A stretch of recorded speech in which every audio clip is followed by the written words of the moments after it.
मंगलम भगवान वीरो मंगलम गौतमो गणी मंगलम कुंद कुंदारो जैन धर्मोस्तु मंगलम सर्वकल्याणकारकं प्रदानं सर्वधर्माणां जयतु शासनं जैनं जयतु शासनम्।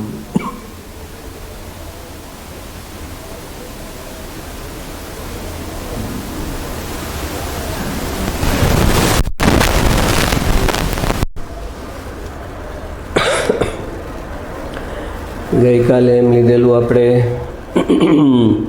के जे मान कसाय छे ई मोक्ष माटे मुख्य रुकावट छे अने मान कसाय मोक्ष तो बहु दूरनी वात छे पण साची मुमुक्षुता पण उत्पन्न थवा नथी देतो। मान कसाय होवाने कारणे ई साचा अर्थमां मुमुक्षु बी नथी बनतो। मोक्षनुं लक्ष्य होय के अशुद्धि दोष टाळतो जाऊँ अने गुण वधारतो जाऊँ। जे मोक्ष मार्ग में सहायक गुण है एने वधारतो अने जे दोष है एने टाळतो जाऊँ एनुं नाम मुमुक्षुता है। तो ई मान कसाय होवाने कारणे एने साची मुमुक्षुता पण नथी आवती अने जेम क्रिया करनारने एम थाय छे के हूँ जेटली क्रिया वधारे करूँ एटलो मोक्षना मार्ग में आगळ वधो एम बीजू जे मिथ्यात्व ई पेलू मिथ्यात्व है। तो बीजू मिथ्यात्व ए है कि क्षयोपशम में जेटलो आगळ वधू मने शास्त्रनी माहिती जेटली वाँचता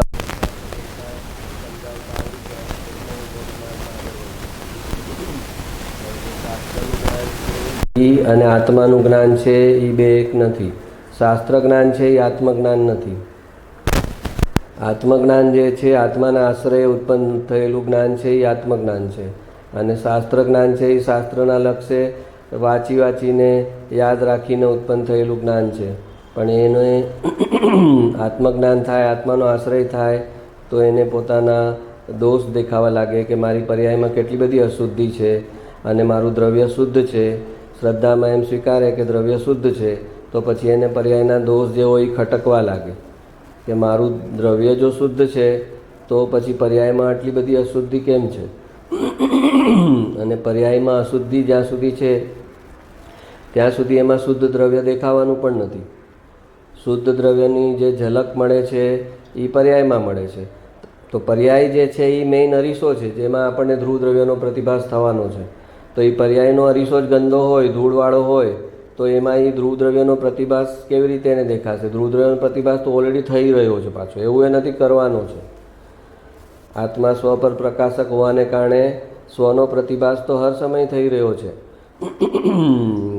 पण एनी पर्यायमां एटली गंदकी छे एटलुं परलक्ष छे। ई परलक्ष छे ई मलिनता छे। परलक्ष छे एनुं ई मलिनता छे। ई परलक्षमांथी एनी रस रुचि जाय अने एनुं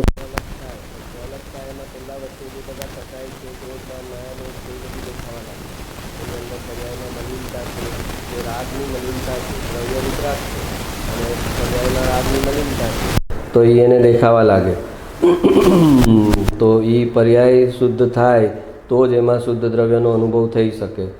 एटले निश्चयथी एम के पर्याय तो तारी छे नहीं तारामां छे नहीं ई एक अपेक्षा छे। बीजी अपेक्षा छे कि पर्यायनी अशुद्धि तारी ज छे ने तारामां ज छे। एने तू साफ नहीं करे तो एमां कंई तने शुद्ध द्रव्यनो अनुभव थवानो नथी। तो बेय नहींथी समझવું जरूरी है कि जेने कारणे एकांत न थाय। एकांत थयुं एटले तो बस पछी मिथ्यात्व एकांत छे ई तो मिथ्यात्व छे।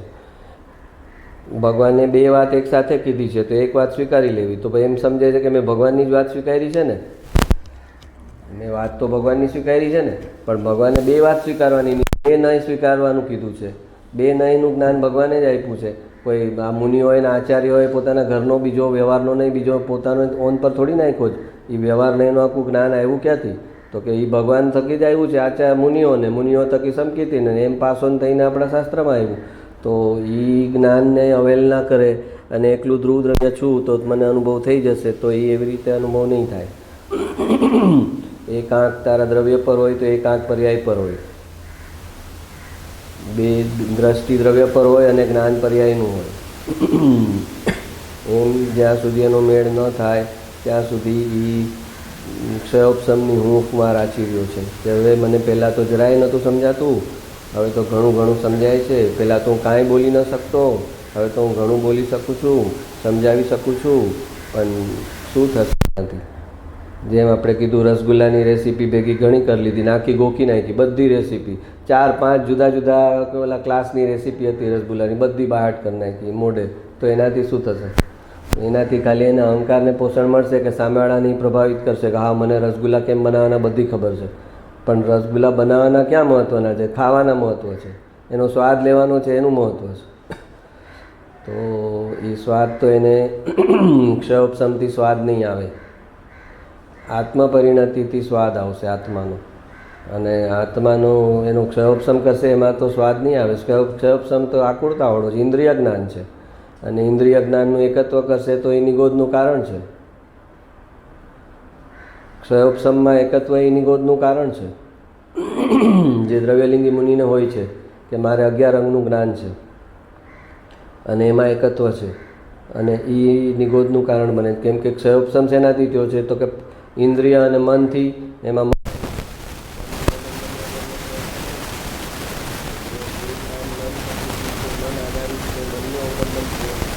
એકત્વ કર્યું, એ ક્ષયોપશમમાં એકત્વ કર્યું એટલે ઇનડાયરેક્ટ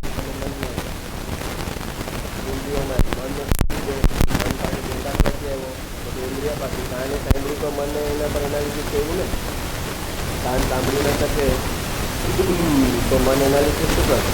બેરો માણસ અહીંયા બેઠો હોય તો શું સાંભળશે? કાનથી ગ્રહણ થયું અને તો મન એનું એનાલિસિસ કર્યું. તો જેમાં ઇન્દ્રિય મન ઇન્વોલ્વ છે, એ જે જ્ઞાન છે એને એમાં તું એકત્વ કરીશ તો ઇન્દ્રિય માટે, ઇન્દ્રિય અને મન શરીર સાથે જોડાયેલી છે, એમને છૂટી તો મળતી નથી. ઇન્દ્રિય છે એ શરીરનો હિસ્સો છે અને મન છે એ સેકન્ડ થિંગ. તો શરીર અને મન બેયમાં તારું એકત્વ થયું. તો શરીર અને મનમાં એકત્વ થયું, એ તો મિથ્યાત્વની શરૂઆત છે. ત્યાંથી એ તો સમજાય કે શરીરને મનનું એકત્વ નથી કરવાનું, તારે તો આત્મામાં એકત્વ કરવાનું છે.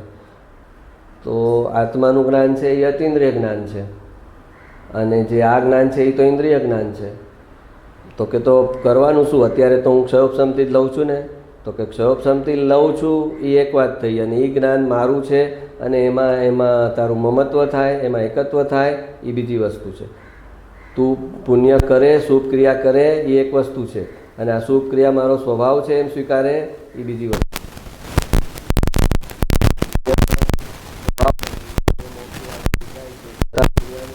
ભૂમિકા અનુસાર પોતાની ભૂમિકા અનુસાર મારે અત્યારે ઇન્દ્રિયનું મનથી જ્ઞાન ગ્રહણ થાય છે, ગ્રહણ થાય છે ઇન્દ્રિયનું મનથી. બાકી મારું સ્વરૂપ નથી એટલે એનો અભિપ્રાયમાં નિષેધ વર્તે. જે ક્ષયોપશમી જ્ઞાન છે એનો અભિપ્રાયમાં નિષેધ વર્તે તો પછી અતિન્દ્રિય જ્ઞાનમાં કન્વર્ટ થાય.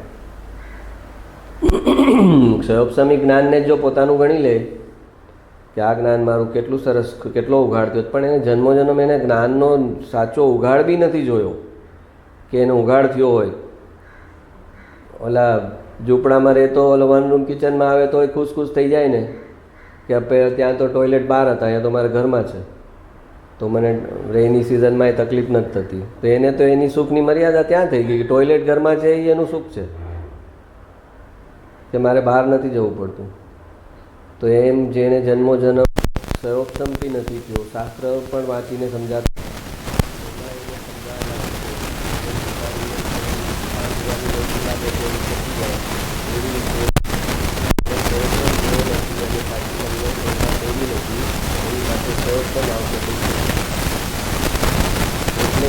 કીધું છે કે આ જ્ઞાન અનઅધિકારીને ન આપતા. અનઅધિકારીને એ અકલ્યાણ કરશે.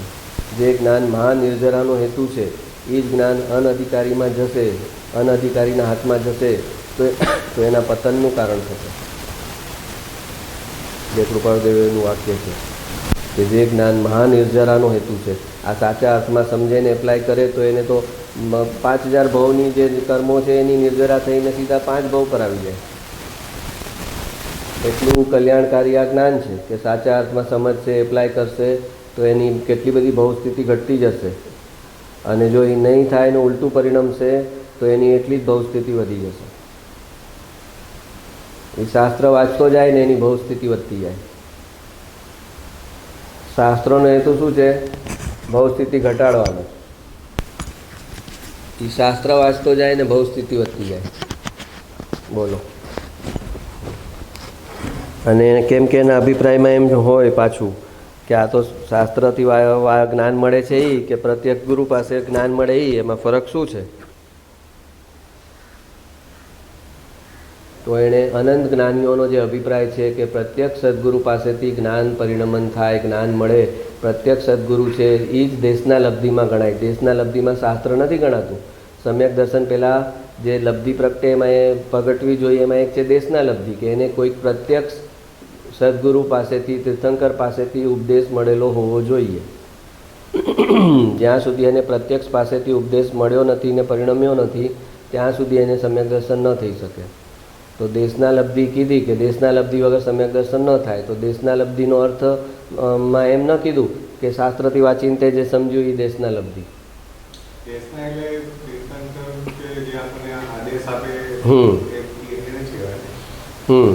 કોઈ બી કોઈના મોઢેથી પ્રવચન રૂપે જે સાંભળ્યું એ ચીજ દેશના લબ્ધિમાં જાય.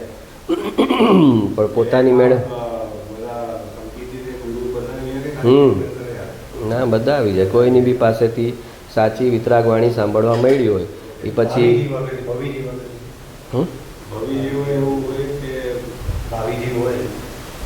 કોણ આપનાર? આપનાર કે લેનારની વાત કરો?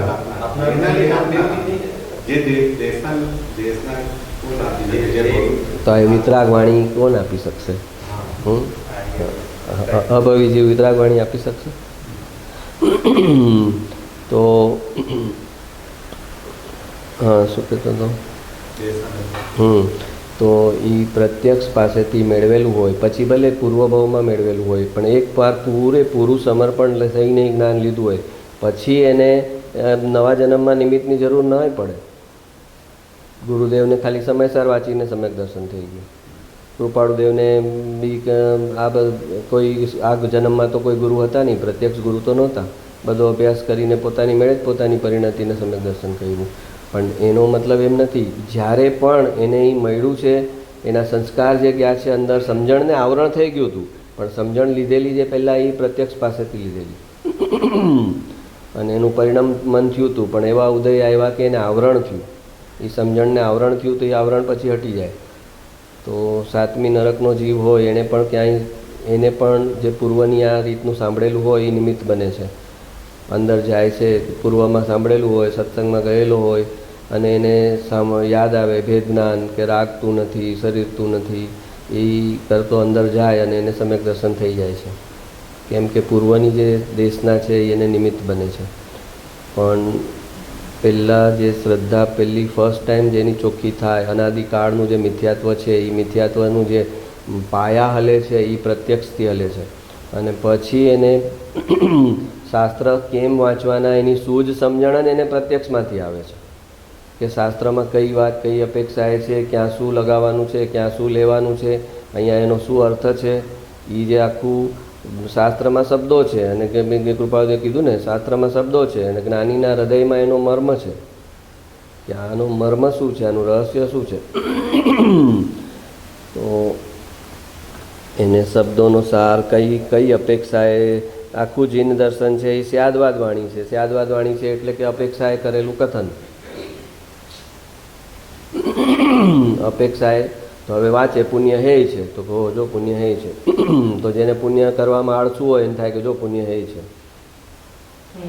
શુભ ક્રિયા, બીજાનું ભલું કરવામાં, દાન, પૂજા, ભક્તિ, જાત્રા કરવાનો જે આળસુ છે, જેને સંસારના પ્રમાદમાં લાગેલો છે, તો કે જો પુણ્ય હે છે. પણ ભાઈ આ પુણ્ય એ કોના માટે કીધેલું? જે પુણ્યનો અતિરેક કરતો તો એને એના માટે હતું. અને પુણ્યથી મને આત્માનો અનુભવ થઈ જશે એમ માનતો તો એના માટે કીધેલું કે પુણ્ય તો હે છે, તને આત્માના અનુભવમાં કામ નહીં લાગે. અને પુણ્ય ઉપાદેય કીધું હોય તો જે પુણ્યમાં રચ્યો પચ્યો છે એ વિચારે કે હા જો પુણ્ય ઉપાદેય કીધું છે, પુણ્ય કરવા જેવું જ કીધું તો હું કરું છું ને. એટલે આપણે કીધું કે જેને જેનો પક્ષ હોય એનાથી વિપરીત વાણી એને લેવાની છે શાસ્ત્રમાંથી. જે પણ આ તો જે પક્ષ છે ને એ જ વાણી લે છે. જે ચીજનો એને પક્ષ થઈ ગયો છે એ જ વાણી ભગવાન. તો ભગવાને બે નહીંથી બોલ્યું છે તો બંને વાત છે ભગવાનમાં એમે આવશે પુણ્ય હે છે અને એમે આવશે કે પુણ્ય કરવા જેવું છે. તો નહીં તો તને દેવગુરુ શાસ્ત્ર નહીં મળે તો તું કોઈ પણ નહીં પકડી લઈશ તને જે લાગુ ન પડતો હોય. ડૉક્ટરની ક્લિનિકમાં તો લો બીપીની દવા હોય ને હાઈ બીપીની હોય. હા તો પછી તારું શું છે એના પ્રમાણે તારે દવા ખાવાની છે ને. હાઈ બીપીવાળો અને હાઈ બીપીની છે. એક સુગરવાળો હોય ને એક લો સુગરવાળો હોય ને એક હાઈ સુગરવાળો હોય. તો લો સુગરવાળાને કહેતો હોય કે ભાઈ પીપર ચોકલેટ તમારા પર્સમાં રાખજો. તમારે ક્યારેક જરાક ચક્કર જેવું આવે કે કાંઈ લો ફિલિંગ થાય તો તમારી સુગર ઓછી થઈ ગયા છે એ સમજજો અને એ પીપર ખાઈ લેજો. અને એ ઊભો હોય ત્યાં બાજુમાં હાઈ સુગરવાળો તો કે આ ડૉક્ટર તો આને પીપર કેડબરી ખાવાનું કીધું છે, એ દવા છે, ડૉક્ટરે કીધું છે તારી દવા છે, પીપર ચોકલેટ તારી દવા છે, પર્સમાં રાખજે. તો લોકો હાઈ સુગરવાળો પીપર ચોકલેટ પર્સમાં રાખે કે આપણે ડૉક્ટરે કીધું છે. તો એટલે કે છે ભગવાનની દવા મેડિકલ સ્ટોરમાં બધી દવા છે. તો તું મેડિકલ સ્ટોરમાંથી સીધી દવા લે કે તને પ્રિસ્ક્રાઇબ કરેલી છે દવા એ તું લઈને આવે છે. આખો સ્ટોર છે મેડિકલ સ્ટોરમાં તો બધી જ દવા છે. તો એમ શાસ્ત્રમાં બધી જ દવા છે. કયા જીવને કયું લાગુ પડે છે એના માટે શાસ્ત્રકારે તો બધી જ દવા મૂકવી પડે ત્યાં. પણ હવે એ તારા માટે આ દવા છે એ કોણ કહેશે તને? તારા માટે આ દવા છે એ તને કોણ કહેશે? તો કે એ પ્રત્યક્ષમાંથી ખબર પડશે અને પછી તારી અંતરસૂઝ જો ડેવલપ થઈ જશે તો તને સમજાશે કે તારા માટે શું છે અને તારા માટે શું નથી. એ તારી અંતરસૂઝ જ્યાં સુધી ડેવલપ ન થાય ત્યાં સુધી તો તને પ્રત્યક્ષનો સહારો લેવો જ પડશે. પોતાનો રિપોર્ટ પોતે બનાવી લે, પોતે બ્લડ આપે છે તો ઓલો રિપોર્ટ ઓલો કાઢે છે કે પોતાના બ્લડમાં શું છે શું નહીં પર્સન્ટેજ પોતે જ આપી દે છે. ઓલો લેબોરેટરીવાળો ટેસ્ટ કરીને આપે જ ને કે તારા બ્લડમાં આ છે આ છે આ છે.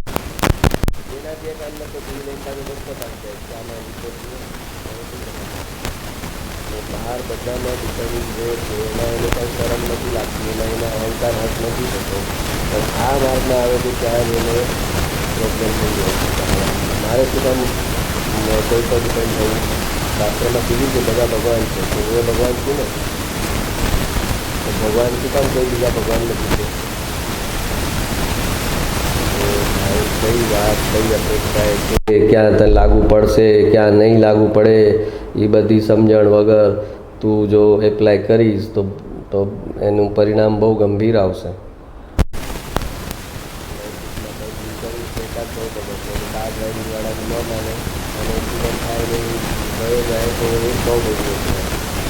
અહીંયા આગળ નહીં માને તો એના બહુ બધું ગલત રાસ્તે ગઈ, ગલત સંસ્કાર કર્યા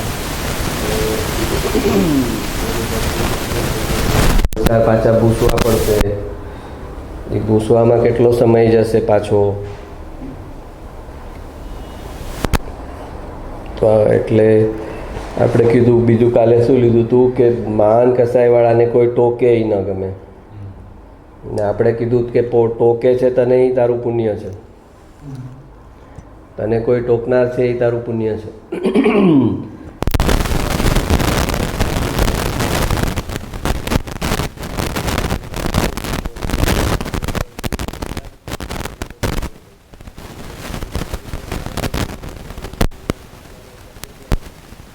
પેન્સિલ કેમ લાવ્યો? તો કે ના ઉપર પડી હતી પણ કોઈની તને ખબર છે કોની છે? તું કેમ લાવ્યો એને? ચાલ કાલે પાછી મૂકી દેજે ત્યાં ને ત્યાં. નાની પેન્સિલમાં એને ટોકેલો હોય તો આ કરી જ ન શકે ચોરી. એક ચોરનું એવું દ્રષ્ટાંત આવે છે કે એને છેલ્લે બહુ મોટી બેંક ને બધું કર્યું હોય છે ચોરી અને પછી એને સજા થાય છે આજીવન. તો પછી ઓલા જજને કહે છે કે મને જેટલી સજા આપો છો એટલી મારી મધર છે એને આપો. તો કે કેમ? હું જ્યારે સ્કૂલમાં હતો ને નાની નાની ચોરી કરી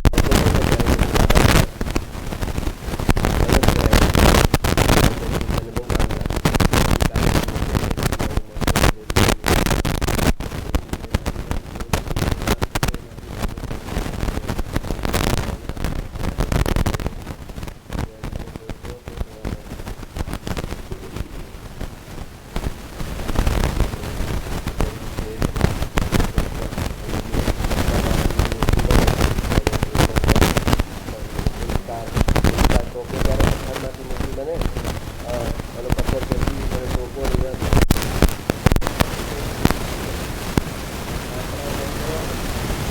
આંકડા સહન કર્યા વગર પથ્થરમાંથી મૂર્તિ બનતી નથી. પણ એકવાર મૂર્તિ બની જાય પછી આખી દુનિયામાં તને લોકો પૂછશે કે અરે આ તો કેટલું સરસ છે, આ તો કેટલું સરસ છે, આ ક્યાંથી મેળવું, તમે કોની પાસથી મેળવું? તો એ મૂર્તિકારને કોઈ યાદ નહીં કરે. હા, મૂર્તિ બની ગયો છે એને જ બધું મળવાનું છે ને. આજે તેંડુલકર 6 મારે કે બધી રીતે એની સ્કિલ બતાવે છે તો ઓલા આચરેકરને થોડી નહીં મળતું હતું. કોઈ ફોન કરતું હતું કે તમારા સ્ટુડન્ટ આજે બહુ સારું કર્યું, તમે સરસ જ્ઞાન આપ્યું. જસ કોને મળે? જે ફિલ્ડમાં જઈને રમે છે એને જ મળવાનું જ ને. આ બધા કથક કલીના બધા ગુરુજીઓ હોય, કેટલી મહેનત કરીને એણે એ સ્ટુડન્ટોને પહોંચાડ્યું, એને શીખ કર્યું હોય, પણ એનો સ્ટેજ ઉપર વાવા કોની થાય? પછી જે હોય વિચારી વિનમ્ર હોય પોતાના ગુરુને બોલાવે કે આજ મારો પ્રોગ્રામ છે ને તમે બેસજો. પછી એને જ્યારે ઇનામ મળે ને તાળી પડે ત્યારે એના ગુરુજીને સ્ટેજ પર બોલાવે કે મારા ગુરુજીએ મને આ શિક્ષા આપી છે એટલે હું અહીંયા પહોંચી. તો એ તો એને સેકન્ડરી થઈ જાય. પહેલી જસ તો તું લઈશ, તારી જે એચિવમેન્ટ થઈ એની તને જસ મળવાનું છે. અને એ ગુરુને પડીએ નથી કે તને જસ મળશે તો એમાંથી મને મળે, એને કાંઈ પડ્યું નથી. તારો જસ તું ભોગવ. મારે જે આપવાનું હતું એ મેં સિન્સિયરિટીથી આપ્યું. તારે જે એનું જે કરવું હોય કર. મને જસ આપવો હોય તો આપ, ન આપવો હોય તો ન આપ. તારું આગળ તારું નામ કર્મ છે. તારો વ્યવહાર તારું ભાગ્ય લખશે. મારો વ્યવહાર મારું ભાગ્ય લખશે. તો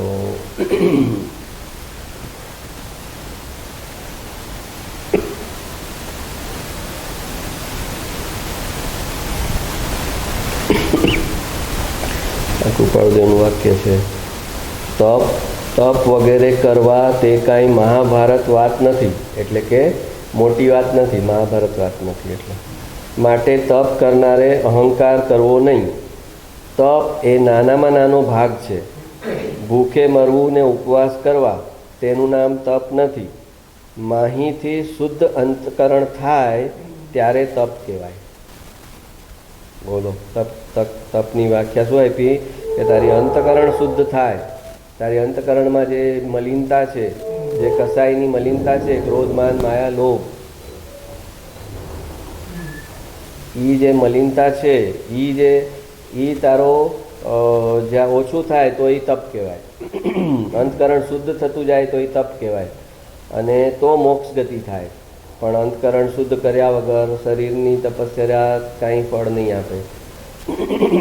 અને અંતકરણમાં માયાચારી હોય, કપટ હોય, જૂઠું બોલવાનું હોય, તો એ બધું રાખીને તપ કરે શરીરના તો એનાથી ફળ ન આવે.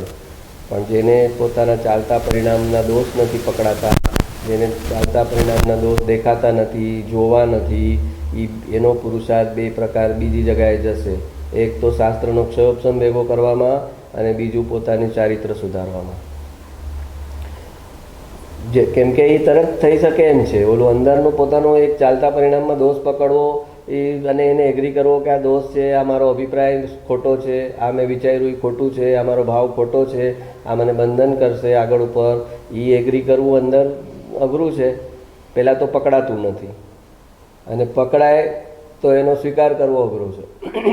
તો એનો માન વચ્ચે આવે છે કે ના ના મારું થોડી ખોટું હોય, હું જેમ છું એમ. માન કસાય એનું મોટી તકલીફ એ કે એમ હું જેમ છું એમ બરાબર છું, પ્લીઝ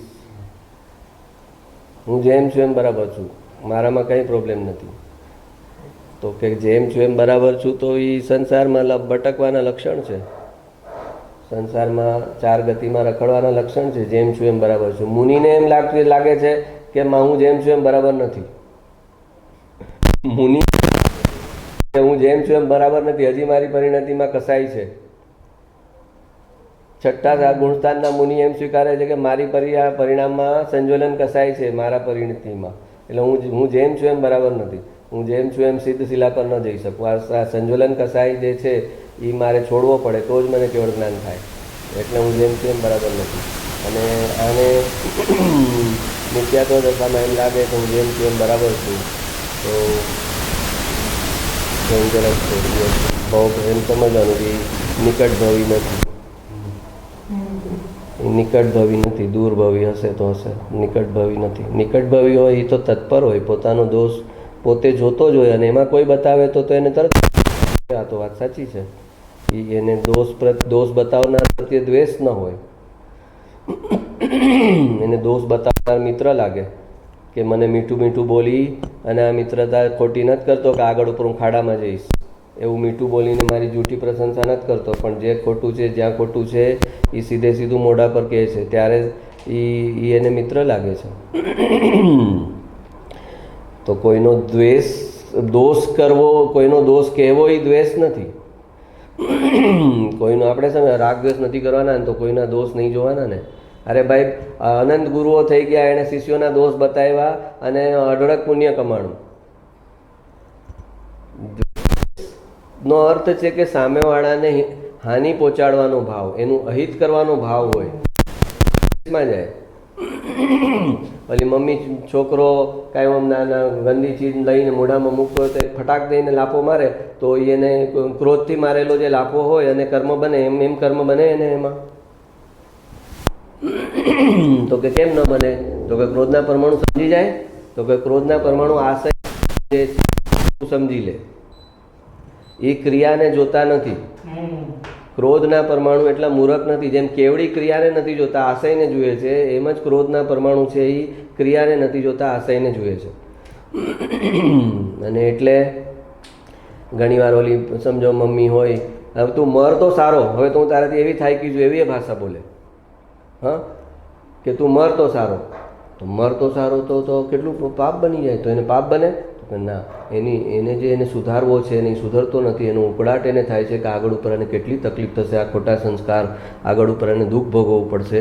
એમાં એની અસ્થિરતા વસ એની આવી વાણી નીકળે છે. પણ એનો આશય એમ નથી કે મરે તો સારું. ઓલો જરાક એને તાવ ચડશે તો એની પાછળ ગેલી થવાની છે, ને એને કહે કે તું મર તો સારું. તો ન વાણી જોવામાં આવે છે, વાણીથી કર્મ છે, ન ક્રિયાથી કર્મ છે, પણ એનો આશય શું છે એના પર. એવા ગુરુઓ થયા છે જે કીધું ને કે ઓલાને કીધું તું તો આંધળો છે. જે શિષ્યને એમ કે છે તું તો આંધળો છે, દેખાણું? તો કે ના, નથી દેખાણું બાપા. તો કે તું તો આંધળો છે, તને આખી દુનિયા દેખાય છે, જે જોનારો છે એ નથી દેખાતો તને, તું તો આંધળો છે. અને એ આંધળો છે કહેતા કહેતા ઓલાને સમ્યક દર્શન થઈ જાય છે. 15 મિનિટ પૂછે છે કે હવે દેખાણું? તો હા બાપા દેખાણું. તો કે બસ જા, હવે તારું કામ થઈ ગયું. મેં આંધળો કીધો પણ તું હૈલો નહીં જગાયેથી.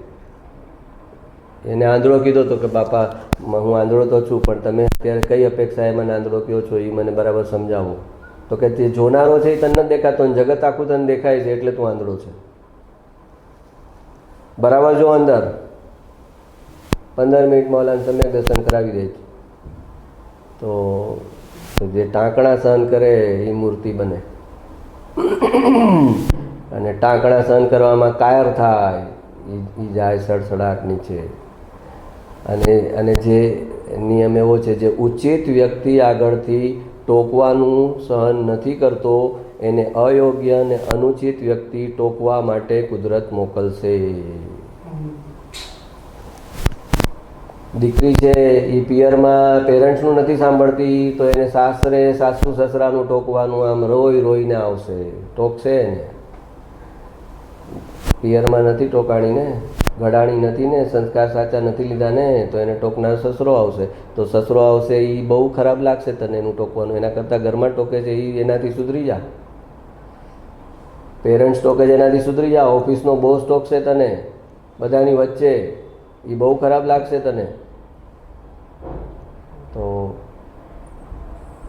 જેટલો સજ્જન વ્યક્તિનું ટોકવાનું સહન ન કરે એને પછી અસજ્જન વ્યક્તિ, અસભ્ય વ્યક્તિનું ટોકવાનું સહન કરવું પડે.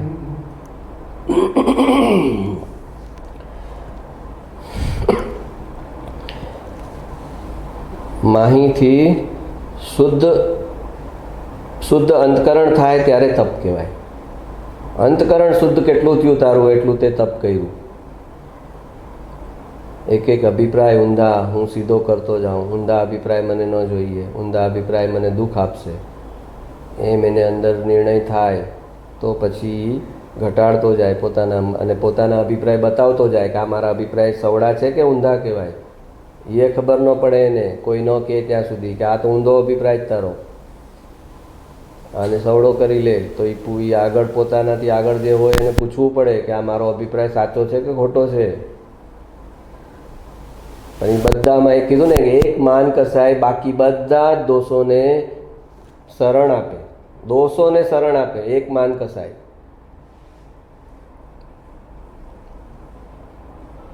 દોષોનું પ્રોટેક્શન કરે. એટલે છોકરાને રિઝલ્ટ ખરાબ આવ્યું હોય યુનિટ ટેસ્ટનું આ તે પછી શું કરે? પેરેન્ટ્સનું બતાવે નહીં, સાઇન કરી કાઢે, કોઈ બીજા આગળ કરાવી નાખે કે પપ્પા વટશે, મમ્મી વટશે. તો એ શું છે? એક તો જો ઠોટ તો છે, ઉપરથી પાછો માન કસાય. મને મને વટશે કરશે, મને સહન નથી કરવું. મારી ઇમ્પ્રેશન ખરાબ થશે, એ મારે સહન નથી કરવું. તો કે એનો કંઈક અત્યારે રસ્તો કરો. તો એ છટકતા છટકતા છટકતા છેલ્લે ક્યાં જશે? નીચે જશે. માન કસાય ન હોય તો દોષને એગ્રી કરી શકે અને એ દોષમાં ટોકનારને રસ્તો પૂછી શકે કે આમાંથી મારે કેમ નીકળવાનું, આ દોષને મારે કેમ છોડવાનો. એમાં પોતાની ઇમેજ ન બનાવે. એ પોતાની હું છું કાંઈ એવી ઇમેજને ન જીવે, રિયાલિટીને જીવે કે મારી અંદર ઘણા બધા દોષ છે. એ રિયાલિટીમાં જીવે અને માન કસાયવાળો ઇલ્યુઝનમાં જીવે.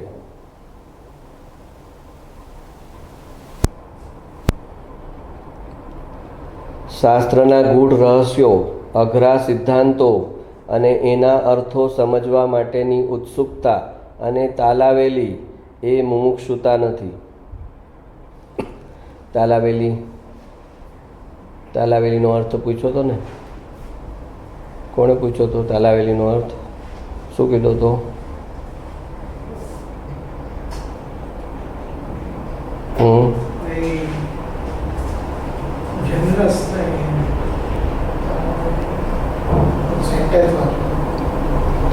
શાસ્ત્રના ગૂઢ રહસ્યો, અઘરા સિદ્ધાંતો અને એના અર્થો સમજવા માટેની ઉત્સુકતા અને તાલાવેલી એ મુમુક્ષુતા નથી. તો તે તાલાવેલી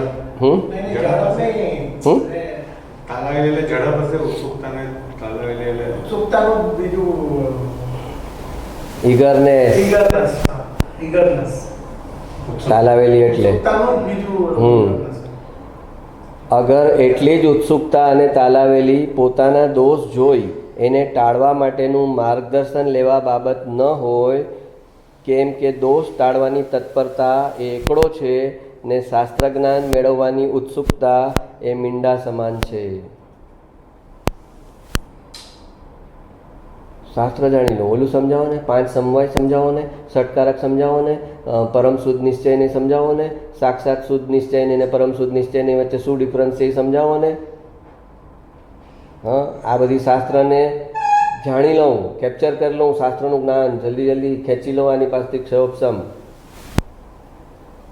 તો પછી બીજી જગ્યાએ હું ઉલટી કરી શકું ક્ષયોપશમની અને બીજાને પ્રભાવિત કરી શકું.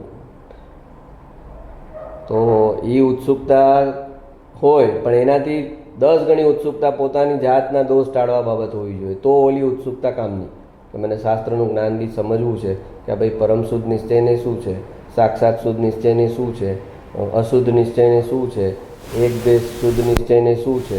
આ સમજાવો ને. તો કે એ સમજાવશું, પણ તું પહેલાં તને બી સમજ, સાથે સાથે તારા પરિણામને બી ઓળખ. પરિણામને ઓળખ્યા વગર એકલું શાસ્ત્ર જ્ઞાન ભેગું કરીશ તો નીચે જઈશ.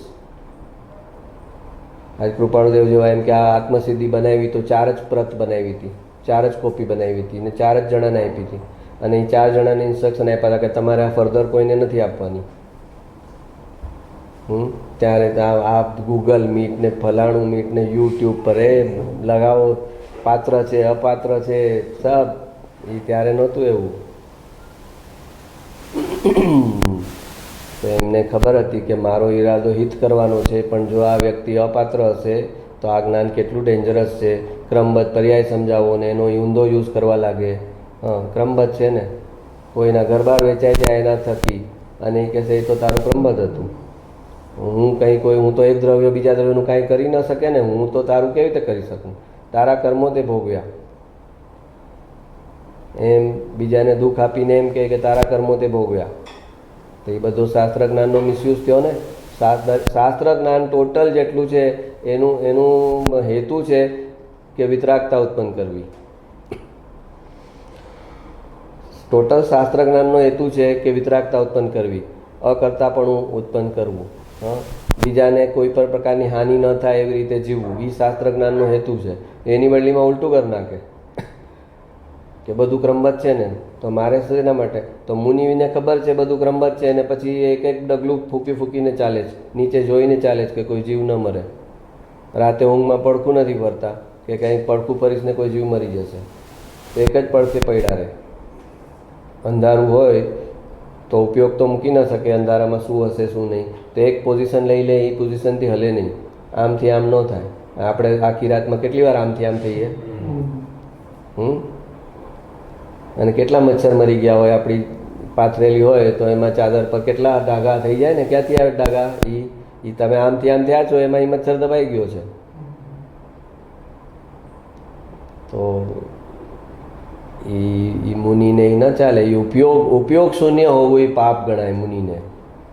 તમે ઉપયોગ ચૂક્યા, તમારો ઉપયોગ વગરની ક્રિયા કરી એ પાપ. પાપની વ્યાખ્યા એ છે ઉપયોગ વગરની ક્રિયા કરી એ પાપ. જ્ઞાનનો ઉપયોગ યુઝ કર્યા વગર જે ક્રિયા થઈ એ પાપ, એ પાપની વ્યાખ્યા છે. કે ઉપયોગ તને આપ્યો છે ને જ્ઞાનનો ઉપયોગ, તો જો આ નીચે કીડી છે તે ઉપયોગ વગર ચાલ્યો એટલે એ જ્ઞાનનો ઉપયોગ યુઝ ન કર્યો એ મૂળ પાપ છે. કીડી મરવી ન મરવી એ તો ક્રમબદ્ધને આધીન છે, એના આયુષ્યને આધીન છે.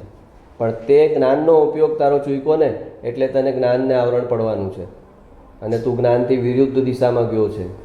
એક જ્ઞાન તરફની દિશા છે એ મોક્ષની દિશા છે, અને જ્ઞાનથી વિરુદ્ધ ગયો તો નિગોધ છે. તે તારા પોતાના જ્ઞાનનો અનાદર કર્યો. તને જે જ્ઞાન મળેલું છે એનો તે ઉપયોગ ન કર્યો એટલે એનો અનાદર કર્યો.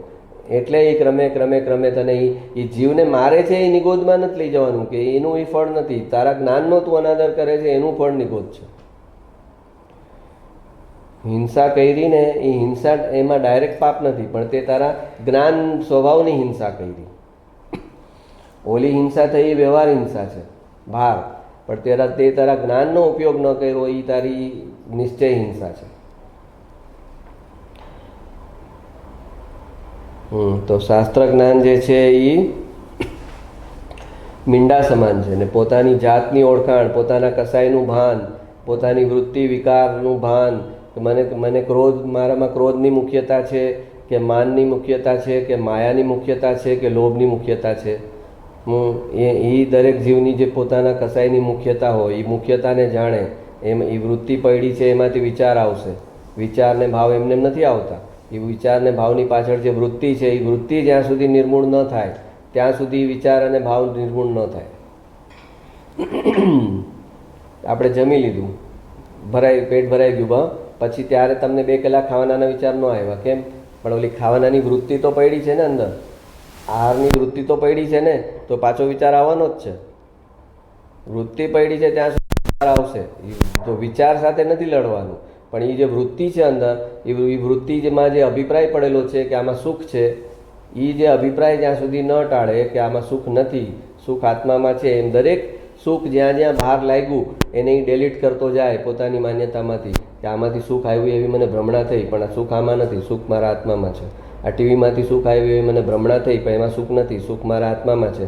આ રસગુલ્લા ખાધા એમાંથી સુખ આવ્યું એમ મને એમ લાગી, ભ્રમણા થઈ, પણ સુખ મારા આત્મામાં છે.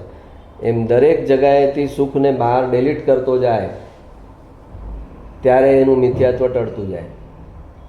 અને એક જ છેલ્લો નિર્ણય બચ્યો કે સુખ મારા આત્મામાં છે અને આત્મામાંથી જ સુખ આવશે, ત્યારે પછી મિથ્યાત્વ ગયું.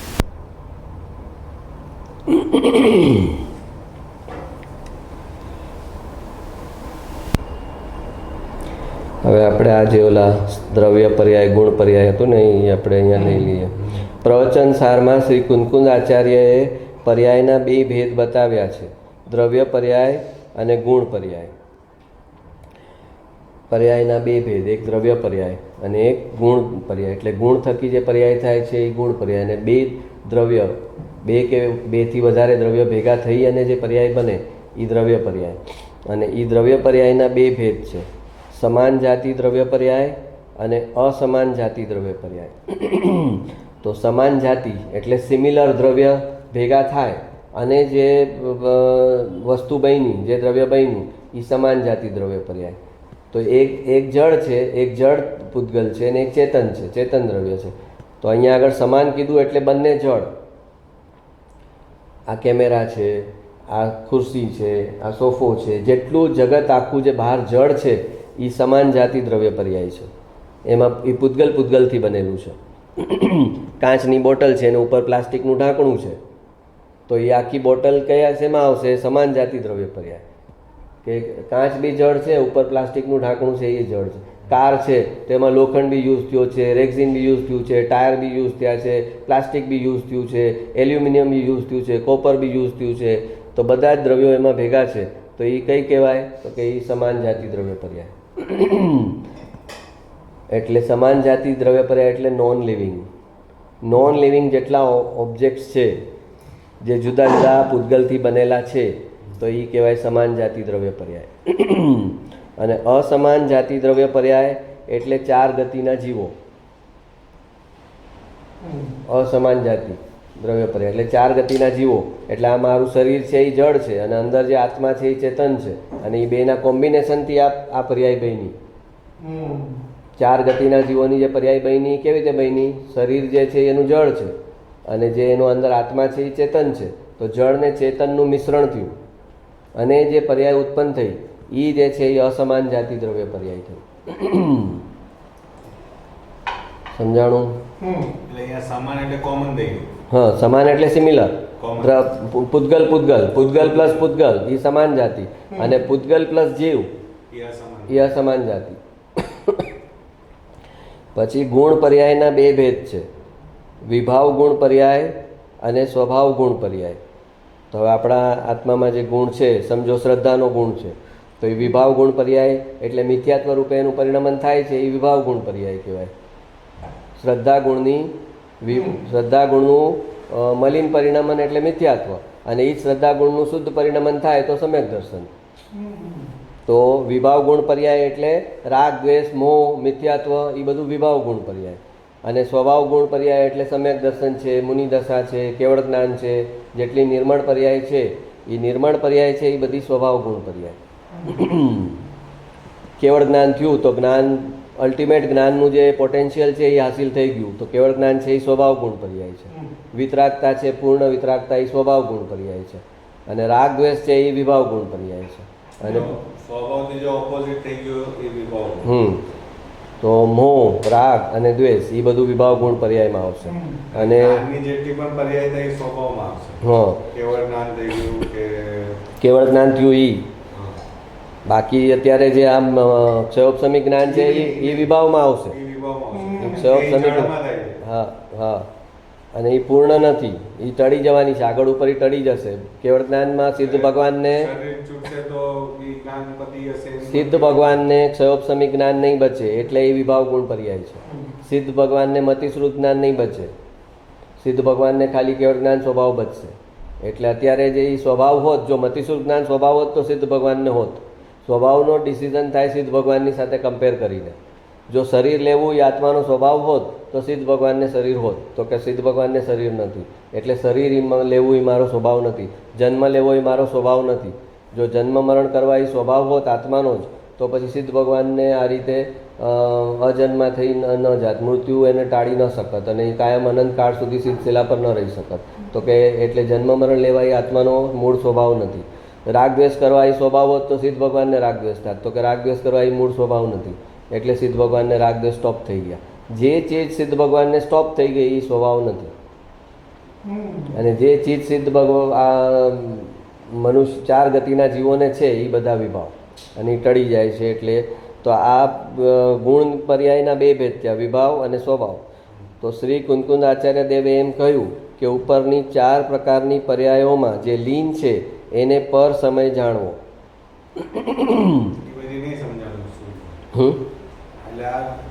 પર સમય એટલે જે 4 ગતિમાં રખડશે. પરમાં એકત્વ કર્યું ને, પર્યાય એ પર છે, દ્રવ્ય એ સ્વ છે અને પર્યાય પર છે, અને એ 4 પ્રકારની પર્યાયમાં લીન છે એટલે એ પર સમય થયો. પરમાં આસક્ત છે. સ્વભાવ ગુણ પર્યાય પણ પર છે. તારું એકત્વ ક્યાં હોવું જોઈએ? અહીંયા શ્રદ્ધા અહમ કરવાની વાત છે. અહમ ક્યાં કરવાનું છે? તારા દ્રવ્યમાં. તો દ્રવ્યની અપેક્ષાએ ચારે ચાર પર્યાય જે છે એ પર છે. જો હવે આમાં બધું આવી ગયું. દ્રવ્ય પર્યાયમાં પેલા સમાન જાતિ દ્રવ્ય પર્યાયમાં લીન કોણ છે? તો કે મોટર, બંગલા, ગાડી, બહાર બધું ભેગું કરવું, નવી ગાડી લઉં, ઓર ગાડી ભેગી કરું, ઓર સોનાના ઓર્નામેન્ટ ભેગા કરું, તો એ કોની પાસે સાથે એને એકત્વ છે? સમાન જાતિ દ્રવ્ય પર્યાય. તો સમાન જાતિ દ્રવ્ય પર્યાયમાં એકત્વ કરવાનું નથી. તો એ બહાર પૂતગલોની જેટલી જે પર્યાયો છે એમાં એની આસક્તિ છે કે આ બધું મેળવું, બહારનું જગતનું બધા પૂતગલ જેટલા છે એ બધા ભેગા કરું. તો એ થઈ ગયું એને સમાન જાતિ દ્રવ્ય પર્યાયનો મોહ, અને એ એને ભટકાવશે ચાર ગતિમાં. અસમાન જાતિ દ્રવ્ય પર્યાયનો મોહ એટલે બીજા જીવનો મોહ. બીજા જીવનો તમે જે મોહ કર્યો, એમાં આસક્તિ કરી, એ આ અસમાન જાતિ દ્રવ્ય પર્યાયમાં તમે લીન થયા. સમાન જાતિમાં લીન થયા એટલે મોટર, બંગલા, ગાડીમાં લીન થયા તમે. બહાર પૈસો છે એ સમાન જાતિ દ્રવ્ય પર્યાય છે. એ પૈસામાં તમે આસક્ત થયા, લીન થયા, એ સમાન જાતિ દ્રવ્ય પર્યાયમાં તમે એકત્વ કર્યું. અને તમે અસમાન જાતિ એટલે કે રાગ કર્યો, મોહ કર્યો, આ વ્યક્તિ મને વગર નહીં ચાલે, આ વ્યક્તિ વગર, હીર રાંઝા, રોમિયો જુલિયટ, એ અસમાન જાતિ દ્રવ્ય પર્યાય. મુનિ બધા સમજાવે બી અટપટી ભાષાથી સમજાવે. એ ઓલા હીર રાંઝાને હોય ને મળે મુનિ તો કે તું આ શું અસમાન જાતિ દ્રવ્ય પર્યાયમાં એકત્વ કરે છે? ઓલો ચક્કર ખાઈ જાય કે આ મેં કોઈ અસમાન જાતિ દ્રવ્ય પર્યાય એક જ નથી કર્યું. તો કે તારી રાંઝા છે ને એ અસમાન જાતિ દ્રવ્ય પર્યાયમાં આવે. તો અને ઓલો એને પોતાનો બંગલો હોય, લોનાવાલામાં મારો બંગલો છે, આ છે, તો એને જઈને કહેશે આ સમાન જાતિ દ્રવ્ય પર્યાયમાં ક્યાં ઘેલો થાય છે? એ સમાન જાતિ દ્રવ્ય પર્યાય છે, એમાં તારે ઘેલા નથી થવાનું. તો એ થાય. પછી વિભાવ ગુણ પર્યાય એટલે મોહ, રાગ, દ્વેષ મારામાં થાય છે એમ એકત્વ કરે. તો કે એ તારામાં નથી થતા, એ તારા નથી ને તારામાં નથી થતા, તારું ધ્રુવ દ્રવ્ય પર લક્ષ કર.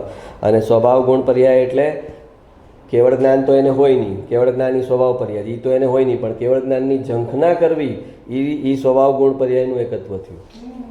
સમ્યક દર્શનની પર્યાયની ઝંખના કરવી, ઈચ્છા કરવી, સમ્યક દર્શન તો કરીને જ રહીશ આ જન્મમાં, કેવળ જ્ઞાન તો લઈને જ રહીશ આ જન્મમાં, એવી એની ઈચ્છા કરવી, એ ઈચ્છા એ સ્વભાવ ગુણ પર્યાયનું એકત્વ. કેમ કે જેને કેવળ જ્ઞાન થઈ જાય એ તો કેવળ જ્ઞાનમાં એકત્વ કરનારનો છે જ નહીં ને, એ તો પહોંચી ગયો, એ શું એકત્વ કરશે? તો સ્વભાવ ગુણ પર્યાયનું એકત્વ એટલે કે આ જેવું ભગવાનને કેવળ જ્ઞાન છે, જેવી ભગવાનને સર્વજ્ઞતા છે એમ મને પણ પ્રગટ થઈ જાય, એની લાલસા કરવી, એનો લોભ કરવો, એ સ્વભાવ ગુણ પર્યાયનું એકત્વ. તો કે આ ચારેયમાંથી જે છૂટશે, આ ચારેયમાં જે લીન નહીં થાય, એટલે આ ચાર પ્રકારની પર્યાયમાં જે લીન છે એને પર સમય જાણવો. એટલે એ પરમાં લીન છે ને, પરમાં લીન છે એ ચાર ગતિમાં રખડશે. અને જે આત્મ સ્વભાવમાં સ્થિત છે એને સ્વ સમય જાણવું. આત્મ સ્વભાવ એટલે ધ્રુવ દ્રવ્ય, પોતાનું જે ધ્રુવ દ્રવ્ય છે, જે જ્ઞાયક ભાવ છે, જે પરમ પારિણામિક ભાવ છે, એમાં લીન થવું, એ જે છે એ સ્વ સમય જાણવો. કેમ કે એ સ્વમાં લીન થયો, એ સ્વમાં લીન થયો, એ સ્વ સમય. તો સ્વ સમયનું ફળ છે મોક્ષ, અને પર સમયનું ફળ છે ચાર ગતિ. એને સ્વ સમય જાણો. પર સમય એટલે ચાર ગતિ અને 84 લાખ યોનિના દુઃખ જેના ઇંતજારમાં છે. આ ચાર પર્યાયમાં જે લીન થયો, કઈ સમાન જાતિ દ્રવ્ય પર્યાય એટલે આ મોટા બંગલા ગાડી, પછી અસમાન જાતિ પર્યાય એટલે આ બધું લવ લવેરિયા, એ બધો પર જીવનો રાગ, એ બધું અસમાન જાતિ દ્રવ્ય પર્યાયમાં આચાર્યએ મૂકી દીધું કે ભાઈ તમે એને ડીકોડ કરજો કે અસમાન જાતિ પર્યાયમાં મેં આ બધું લઈ લીધું છે, લવ લવેરિયા. તો હા, પછી એના પાછળ એનું ક્ષેત્ર છે ને, ઓલું યુગલિયા ક્ષેત્ર છે. હીર રાંઝાને આ બધા એક આર્ટ જે આસક્તિ થાય, સાથે જીવવાનું સાથે મરવાવાળું, અને પુણ્ય એ બી એટલું હોય તો યુગલિયા ક્ષેત્ર છે ત્યાં જન્મ થાય એ કપલનો. એક જ, હા, એક જ સમયે જન્મે ને એક જ સમયે પહેલો આરો એટલે નહીં, યુગલિયા ક્ષેત્ર છે એ અલગ ક્ષેત્ર છે. ત્યાં આ રીતે સાથે જન્મે અને સાથે મરે. આપણે એમ કહીએ ને કે આ હસબન્ડ વાઈફને હમણાં અહીંયા તો જે મરે તો કેટલા વર્ષનો ગેપ પડે બે વચ્ચે, ત્યાં એમ ન પડે. એ બોલો જાય એની 2-5 મિનિટમાં જાય. એટલે એને એનું વિરહનું દુઃખ ભોગવવું ન પડે. તો કહે છે કે આ 4 પ્રકારમાં જો લીન થઈશ તો તને બહુ 4 ગતિમાં રખડવું પડશે. પર્યાય પણ 4 છે અને ગતિ પણ 4 છે. 4 પ્રકારની પર્યાય, એમાં લીન થઈશ તો 4 ગતિમાં જવું પડશે. નરક ગતિ, દેવલોક અને તિર્યાંચ અને મનુષ્ય. અને જો એનો મોહ છોડી દઈશ અને તારા ધ્રુવ દ્રવ્યને સ્વીકારીશ, એમાં એનો કરીશ મોહ, તો તને પછી સિદ્ધ શિલા પર વિરાજમાન સિદ્ધો જેના ઇંતજારમાં છે. સ્વસમય એટલે સિદ્ધ શિલાના જીવો છે એ એના ઇંતજારમાં છે કે બસ આ આવશે જ. હવે ધ્રુવ દ્રવ્ય માણે કે તો કરી લીધું છે, બસ હવે ડ્યુ જ છે, હવે આવી જશે. આ 2-5 ભાવ દેખાય છે અને બસ આવવાનો છે અહીંયા, તો એના ઇંતજારમાં છે. તો આ થઈ ગઈ આપણી દ્રવ્ય પર્યાય, ગુણ પર્યાય, સમાન જાતિ દ્રવ્ય પર્યાય, અસમાન દ્રવ્ય અને વિભાવ ગુણ પર્યાય અને સ્વભાવ ગુણ પર્યાય.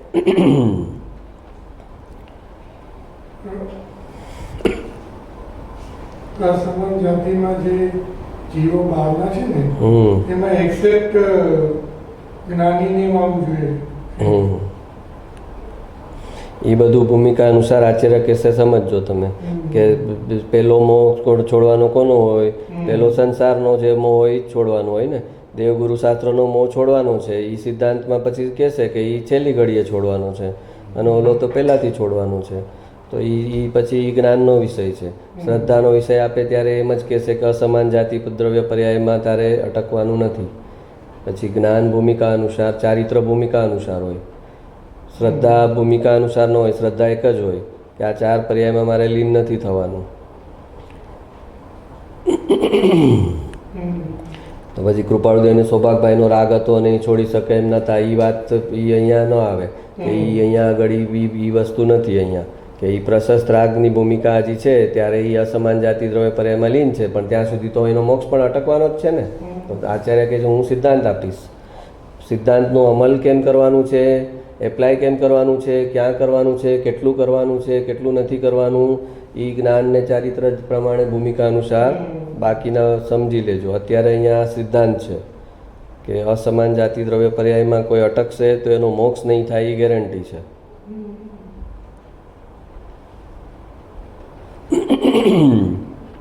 આત્મા પોતાના સ્વભાવનું ભાન ન કરીને પોતે પરતંત્ર થાય છે.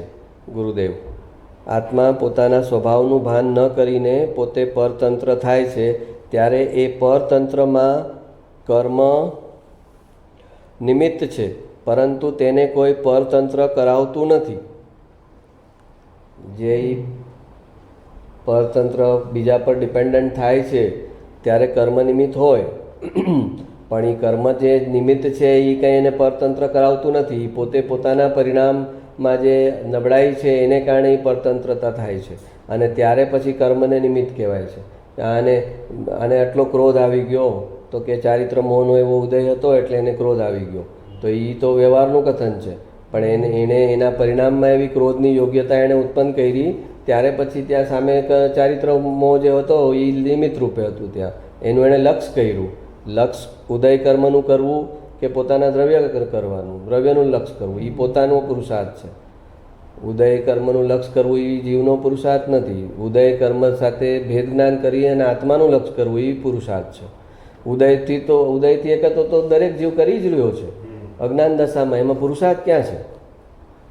ગાડી ઢાળ ઉપર છે તો નીચે જવાની જ છે, એમાં ક્યાં પુરુષાર્થ છે? એ તો એની મેળે નીચે જશે. તો ઉદય સાથે એકત્વ કરવું એ તો અનાદિકાળનો એનો ઊંધો પુરુષાર્થ છે જ. એ ઊંધા પુરુષાર્થને એ ઉલટાવે કે મારે ઉદયમાં કંઈ પણ સંયોગ હોય, પણ એ સંયોગની અસર મારા પર ન પડવી જોઈએ, પણ મારી અસર સંયોગ પર પડવી જોઈએ. સંયોગ જે પરિસ્થિતિ છે એની અસર મારી મનોસ્થિતિ પર ન પડવી જોઈએ, પણ મારી મનોસ્થિતિ એવી હોવી જોઈએ કે એની અસર પરિસ્થિતિ પર પડે. પણ આપણા મૂળ શેના પર ચાલે? બહાર ઘટના બની એટલે મારી અંદર ડિસ્ટર્બન્સ થાય જ ને. આપણી ઇક્વેશન થઈ ગઈ છે કે જેવી પરિસ્થિતિ એવી મનોસ્થિતિ. આપણી ઇક્વેશન શું છે? જેવી બહાર પરિસ્થિતિ છે, એણે ડિસ્ટર્બ કર્યું મને, એણે મારી સાથે મિસબિહેવ કર્યું, તો ડેફિનેટલી હું અંદર ડિસ્ટર્બ થાઉં જ ને. તેનો મતલબ કે પોતાની મનોસ્થિતિનો રિમોટ એણે કોને આપ્યો? પરિસ્થિતિને. અને એ પરિસ્થિતિ જેણે ઉત્પન્ન કરી છે એને. અને હવે એ ઇક્વેશનને એણે તોડવાની છે. કે મારે શું મહેસૂસ કરવું એ મારી પોતાની સ્વતંત્રતા છે. એની મર્યાદા ક્યાં છે કે એ મિસબિહેવ કરી શકે, પણ એ મિસબિહેવનું હર્ટ મારે અંદર લઈ જવું કે ન લઈ જવું એ મારી સત્તા છે. એ મિસબિહેવ કરી શકે એમાં હું કાંઈ ન કરી શકું, એ એની સત્તા છે. પણ એ મિસબિહેવની અસર મારે લેવી કે ન લેવી એ મારી સત્તા છે. એમ કહેવાય છે કૃષ્ણ ભગવાનની જે વિશેષતા છે એમાં એક વિશેષતા એમ કહેવામાં આવે છે કે આખી જિંદગીમાં એ ક્યારેય પણ રડ્યા નથી. આખી જિંદગીમાં, હવે કૃષ્ણ ભગવાનની જિંદગી સમજે તો એના વાક્યનું મહત્ત્વ સમજાય કે કેટલા ઉતાર ચઢાવ અને કેટલા આઘાત અને કેટલી અઘટિત જે ન સોચી શકાય એવી ઘટનાઓમાંથી એ વ્યક્તિ પસાર થઈ છે અને કહે છે કે કોઈ દિવસ એ વ્યક્તિ રડી નથી. હા, એનો જન્મ જેલમાં છે, મૃત્યુ જંગલમાં છે. બાકીનું વચ્ચેનું સમજી લો તમે કે એણે શું નથી જોયું અને શું નથી કર્યું, પણ કોઈ દિવસ કહે છે કે એ રડ્યા નથી, કે પરિસ્થિતિ પર એને અફસોસ વ્યક્ત નથી કર્યો કે આવું કેમ થઈ ગયું, આ જરાક આમ થાત તો આમ થઈ જાય, તેમ થાત તો તેમ થઈ જાય, કોઈ દિવસ નહીં. તો એ શું બતાવે છે કે પરિસ્થિતિને મારે મન પર અસર લેવી કે ન લેવી એ મારી સત્તા છે. પણ આપણી ઇક્વેશન એવી બની ગઈ કે જેવી પરિસ્થિતિ એવી મનુસ્થિતિ. પાછી પરિસ્થિતિ, એક પાર્ટીમાં પેમેન્ટ ફસાઈ ગયું તો એ પરિસ્થિતિ થઈ. હવે એમાં એને મનોસ્થિતિમાં મારે કન્વર્ટ કરવી કે ન કરવી એ મારી સત્તા છે. હવે પછી કે છે ફસાઈ ગયેલું પેમેન્ટ આવી ગયું તો કે હા હવે આપણે એક સાઈડ થઈ ગયા. એટલે આખરી બધી વાત ક્યાં છે? આપણો રિમોટ ક્યાં છે? આપણો રિમોટ છે પરિસ્થિતિ પર. પરિસ્થિતિમાં સારું તો મારું મન સારું, પરિસ્થિતિમાં ખરાબ તો મારું મન ખરાબ. તો એ મોક્ષે જવાનું લક્ષણ નથી.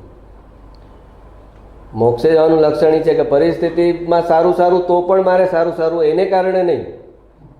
પરિસ્થિતિમાં સારું છે એટલે મારા મનમાં સારું એને કારણે નહીં, અને પરિસ્થિતિમાં ખરાબ છે એટલે મારે ખરાબ એમ પણ નહીં.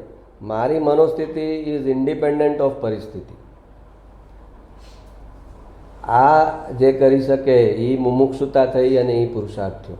તો જૈન ધર્મ સમજ્યા તો એનું મહત્ત્વ શું છે?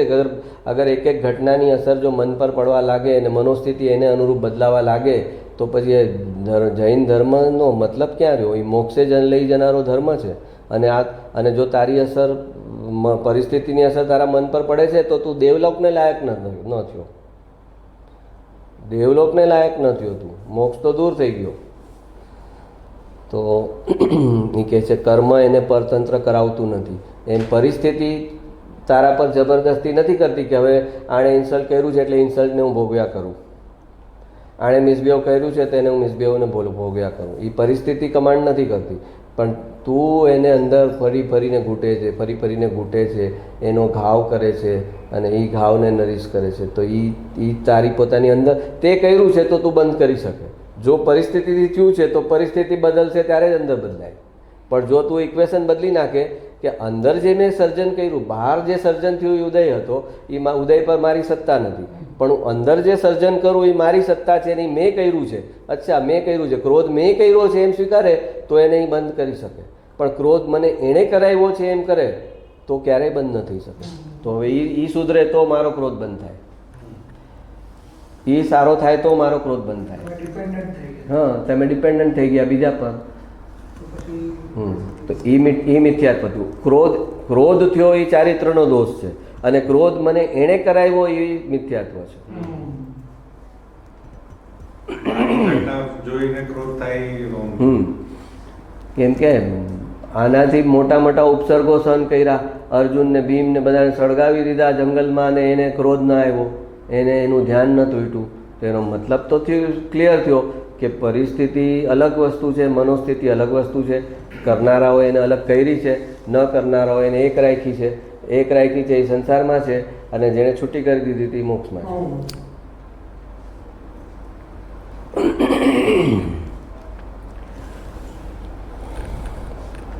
આ આત્મા પોતાના આનંદ સ્વભાવને ભૂલીને રાગ દ્વેષને આધીન થાય ત્યારે એ પોતે જ સ્વયં કર્તા થઈને પરાધીન થાય છે.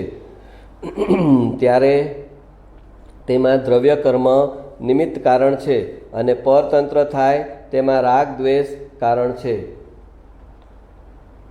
બહાર દ્રવ્ય કર્મનો ઉદય થયો એ વ્યવહારથી કારણ છે, અને એની સાથે એનું જોડાણ થયું એ અંદરનું નિમિત્ત છે. દ્વેષ એમાં એ આધીન થયો ત્યારે કર્મને આધીન પોતે થયો એમ વ્યવહારે કહેવામાં આવે છે.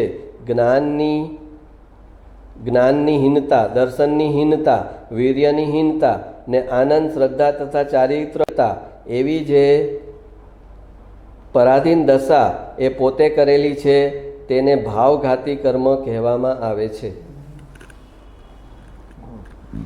એ ભાવ કર્મ અંદર થયું. ભાવ કર્મ હું કરું છું એમ એણે દ્રવ્ય કર્મ એ બહાર સંયોગ કર્યો. ખાલી દ્રવ્ય કર્મ એ સંયોગ ઉત્પન્ન કર્યો છે.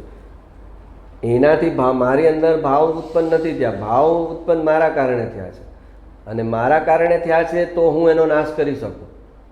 એના કારણે થયા છે તો હું એનો નાશ ન કરી શકું, તો પર સત્તા થઈ ગઈ.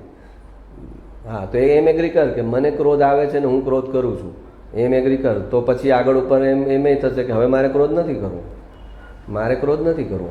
એણે ક્રોધનું નિમિત્ત આપ્યું નથી કરવું. સામેવાળો ક્રોધનું નિમિત્ત આપી શકે પણ ક્રોધ કરાવી ન શકે. તો એ સ્વતંત્રતા સમજે તો પછી એનું કામ થાય.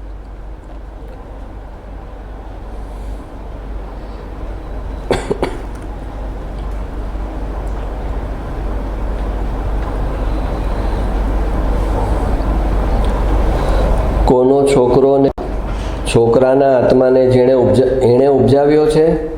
ગુરુદેવ. કોનો છોકરો ને કોનો બાપ છોકરાના આત્માને એણે ઉપજાવ્યો છે? એના શરીરને એણે ઉપજાવ્યું છે.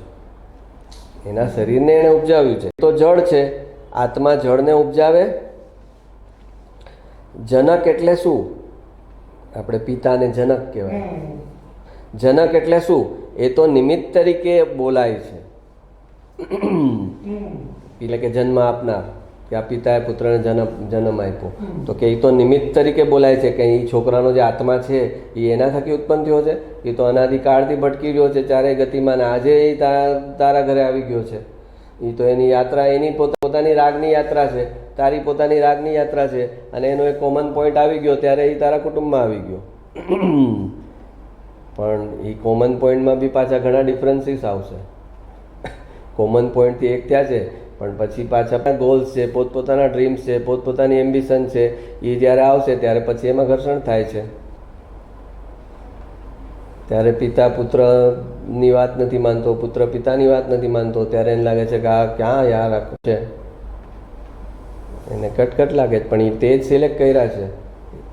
તે જન્મમાં તે ટેન્ડર ભર્યું છે કે મારે અહીંયા આ ચાલશે. આ લાસ્ટ જન્મમાં અભિપ્રાયો કરેલા કે આવા હોવા જોઈએ, આ પપ્પા જો કેટલા સારા છે આના પપ્પા.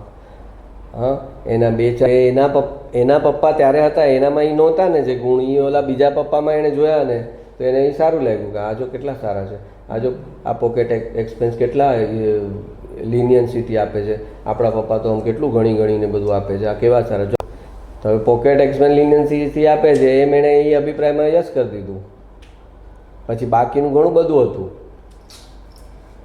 એ એને ટેલી ન થયું. એ ટેલી ન થયું ત્યારે પછી એમાંથી એને દુઃખ આવ્યું. એટલે ફરી રાગ કન્ટિન્યુઅસ અપડેટ થાય. પાછળ યસ કરેલું હોય એને ભૂતકાળમાં યસ કરેલું હોય એને વર્તમાનમાં ન કરે,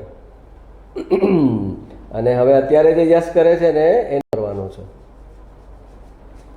અત્યારે જેને યસ કરે છે એને ભવિષ્યમાં ન કરવાનો. હા, દેવગુરુ શાસ્ત્રને યસ કર્યા હશે તો એ શાશ્વત સંબંધ છે, એમાં તને ન કરવું નહીં પડે. એમાં તને ન કરવું નહીં પડે કે કર્યા છે રાગમાં તો આગળ ઉપર કેમ કે ધ્રુવ છે, એની પર્યાય, એની પરિણતિ, એની સ્થિરતા, એના ભાવમાં કોઈ ફરક હવે પડવાનો નથી, એની વિતરાગતામાં ફરક પડવાનો નથી. તો એ ધ્રુવ થઈ ગયા છે. તો ત્યાં તને હવે કાંઈ બદલાવ નહીં થાય કે તું એને હવે નવેસરથી ઓળખ્યા કરાવે, એવું નહીં થાય. ત્યાં દૂરથી ડુંગર રળિયામણા એમ નહીં થાય. દૂરથી પણ એ રળિયામણા અને પાસે આવીશ ત્યારે પણ એ રળિયામણા જ હશે. અને જગતના લોકો દૂરથી રળિયામણા લાગશે, જેવો નજીક જઈશ એટલે એ રળિયામણા.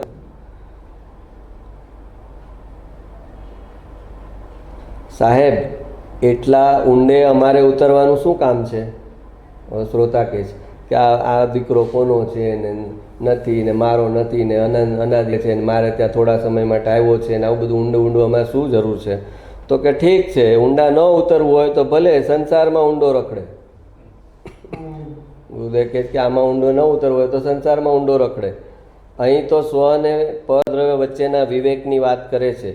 જેને સ્વ અને પરની ભિન્નતાનો વિવેક ભાસતો નથી તે પરને પોતા સમાન અથવા પોતે એ જ છે એમ માની હેરાન થઈને ચાર ગતિમાં અનંતકાળથી રખડી રહ્યો છે.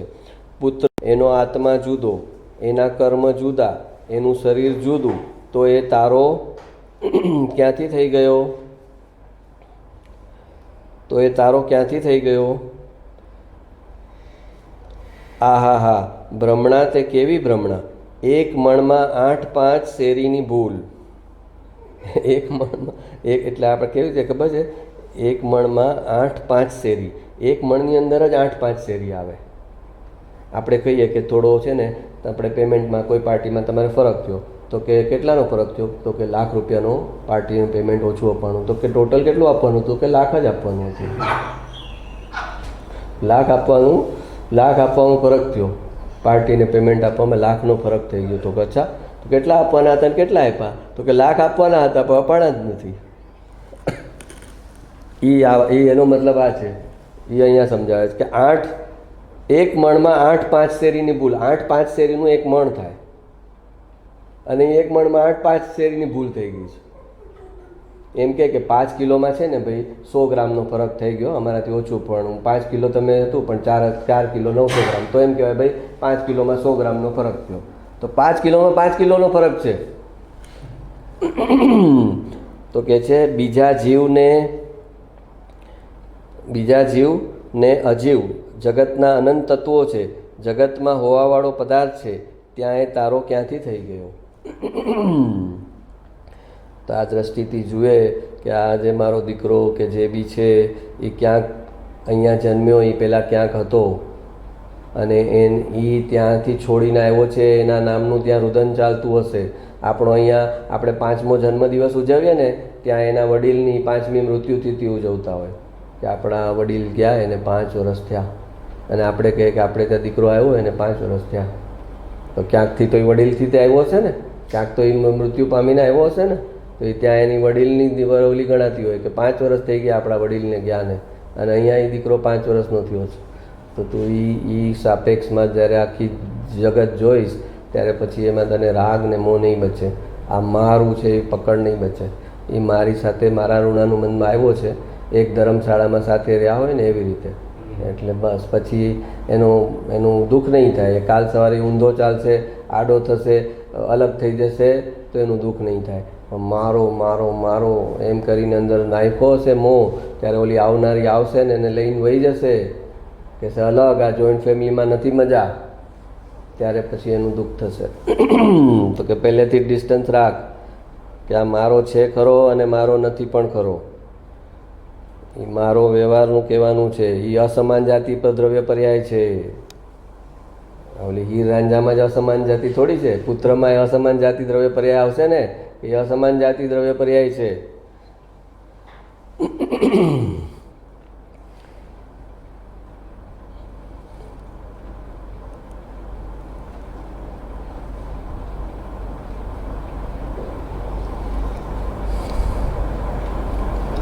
સંસારમાં મોહ છે, સ્ત્રી પુત્રમાં મારાપણું થઈ ગયું છે ને કસાઈનો ભરેલો છે, તે રાત્રિ ભોજન ન કરે તો પણ શું થયું?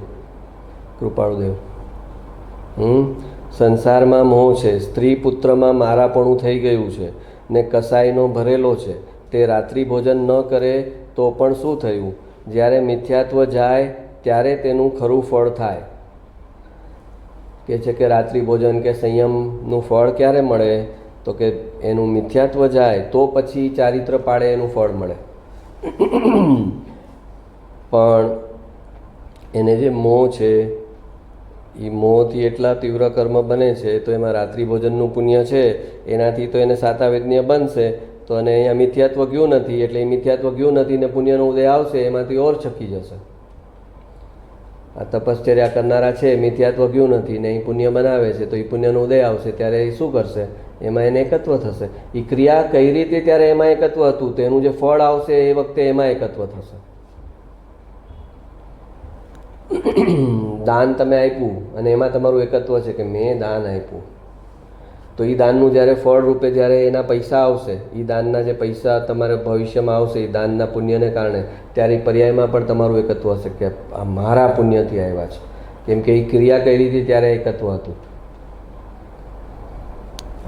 આપણે છેલ્લે કોઈને શું કહી શકીએ? એમ કહો તમે ને કે ભાઈ આ પૈસા છે ને એ પુણ્યથી આવેલા છે, હા એમ તમે કહો કોઈને.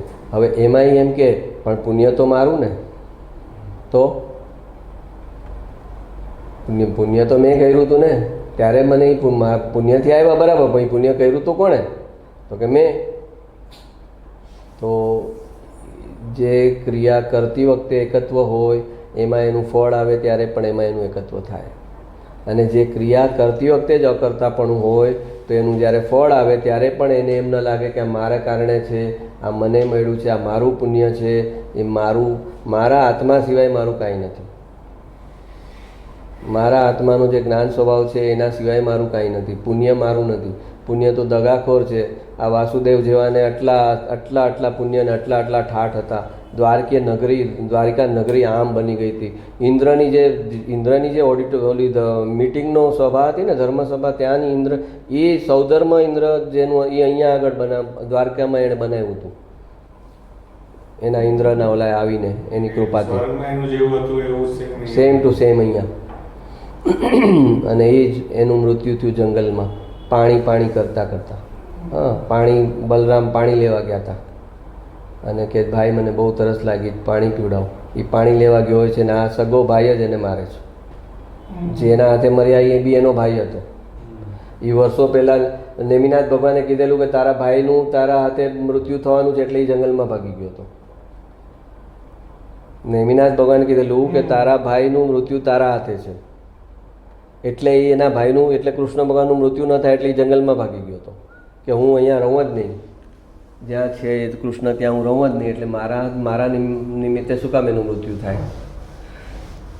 અને એને ત્યાં જંગલમાં એને દૂરથી જે આમ કૃષ્ણ ભગવાન સૂતા હતા ને એનું આમ પગ પર આમ રાખીને તેનું જે હવામાં જે એનું જે પહેરેલું હતું નીચેનું ટર્બન, એ જે હવામાં હલતું હતું એ એને ઓલા હરણના કાન જેવું લાગ્યું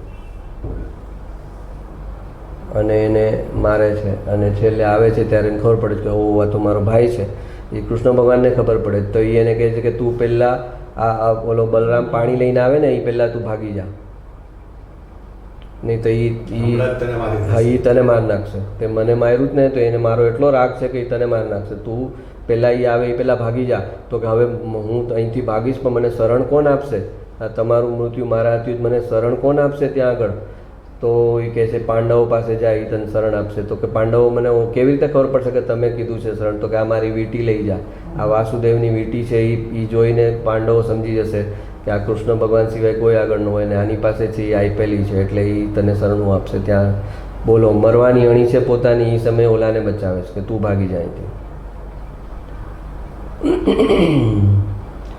એટલે એક સંકિત વ્યક્તિ હતા, જેટલા રોલ કર્યા એટલા બધા કર્યા, પણ એ બધા રોલથી બધા અલગ હતા. અને કોઈ રોલ કરવામાં શરમ ન કરી, કોઈ રોલ કરવામાં સંકોચ ન કર્યો. જેવો રોલ સામે હતો એવો રોલ કર્યો. યુદ્ધનો રોલ તો યુદ્ધનો, વાંસળી વગાડવાનો તો વાંસળી વગાડવાનો, જે રોલ છે એ કરીશ.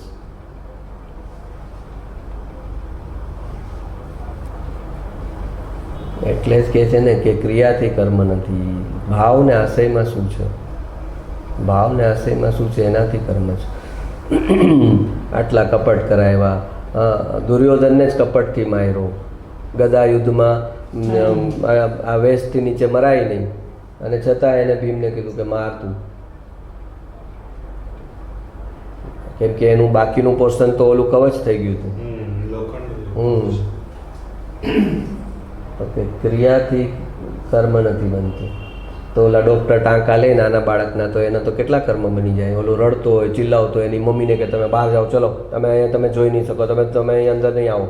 એ ભલે કેટલું બોલાવે તમે દૂર રહો, ત્યાં જાઓ. ઓલી બે નર્સ પકડે ને ઓલો ટાંકા લે, તો એને કેટલું પાપ ન બને. ઓલો છોકરાને તો એમ જ લાગે કે આ તો મારો દુશ્મન છે. છોકરો થોડી એમ વિચારે છે કે આ મારો હિતકારી છે કોઈ, એ તો એને દુશ્મન જ સમજે છે કે આ મને દુઃખ આપે છે. છોકરો એમ સમજે છે કે આ મને દુઃખ આપે છે ને છતાં આને કર્મ નથી બનતું. આપણે તો એમ કહે ને કોઈની હાય નહીં લ્યો, તો કે કોઈની હાયથી કર્મ જ નથી બનતું. પહેલાં તો કોઈની હાયથી કર્મ નથી બનતું. તારા ભાવને આશય પ્રમાણે તારું કર્મ બનશે. તો એ ઓલો જે છોકરો હોય નાનો, એ તો એના અંદરમાંથી તો હાય જ નીકળી રહી છે. ડૉક્ટર માટે હાય નીકાળે છે કે આ મને સોય ખૂંચાવે છે, આ મને દુઃખ આપે છે, અને છતાં ડૉક્ટરને કર્મ નથી બનતું. એને પુણ્ય બને છે ડૉક્ટરને, કેમ કે ડૉક્ટરની દ્રષ્ટિમાં શું છે, આના ઘાવને ટાંકા નહીં લઉં તો આમાં સેપ્ટિક થઈ જશે, આનો પગ કાપવો પડશે, એટલી મોટી ગંભીર ચીજ થશે આગળ ઉપર, આ ટાંકાનું દુઃખ સહન કરી લેશે તો આગળ પર બચી જશે. તો એની દ્રષ્ટિમાં એ છે, તો એને ફળ એનું છે કે એને આગળ ઉપર જે ગંભીર નુકસાની, મોટી નુકસાની થવાની છે એનાથી બચાવવા માટે આ કરે છે, એટલે એને પુણ્ય બને છે. તો ભાવને આશય જે છે એની આખી રમત છે, અને એ પોતાના આશય, સમયના આશયને પોતે સમજે તો પછી એ મોક્ષે જઈ શકે. પોતાના આશયને જ ન સમજે, પોતે કઈ ચીજ શું કામ કરે છે, કેમ કરે છે, એને પોતાને જ ખબર નથી કે આ ચીજ મેં કયા કારણસર કરી, આ ચીજ મને કરવી ગમે છે તો કેમ ગમે છે, આ ચીજ મને કરવી નથી ગમતી તો કેમ નથી ગમતી, એને પોતાને જ ક્લેરિટી નથી. તો આશયની જેને, પરિણામના આશયની જેને ક્લેરિટી નથી, એનું જ્ઞાન કેટલું હીણું છે. પોતાના પરિણામ, પોતાની અંદર આશય ચાલે છે, એ આશયથી પરિચિત નથી, એ ઓલા દ્રવ્યથી પરિચિત કેવી રીતે થશે?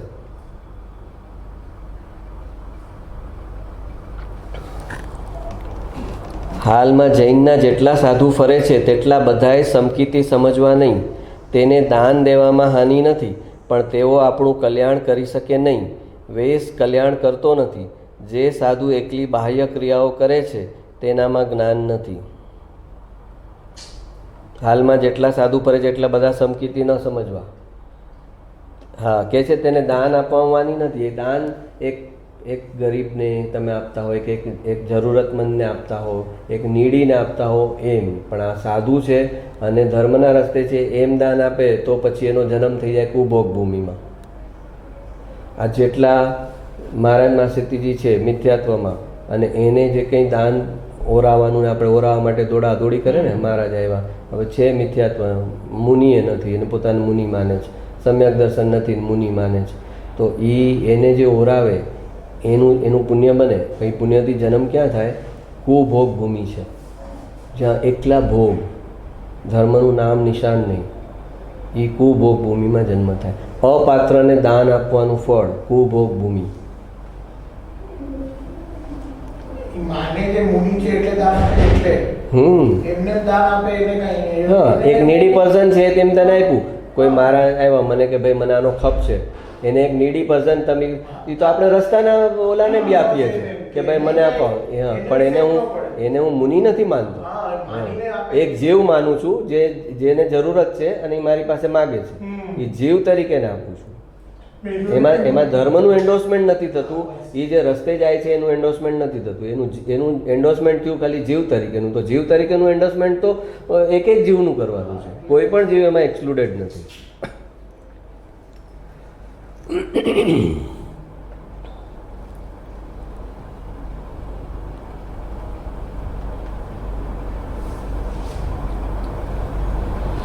આત્માને ઓળખવાનો અભ્યાસ કેવી રીતે કરવો? શું બહારના કામ છોડી દેવા?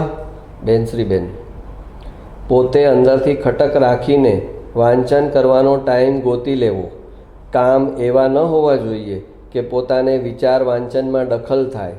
એટલા બધા કામ ન હોય કે વાંચવાનો ને વિચારવાનો ટાઈમ જ ન મળે.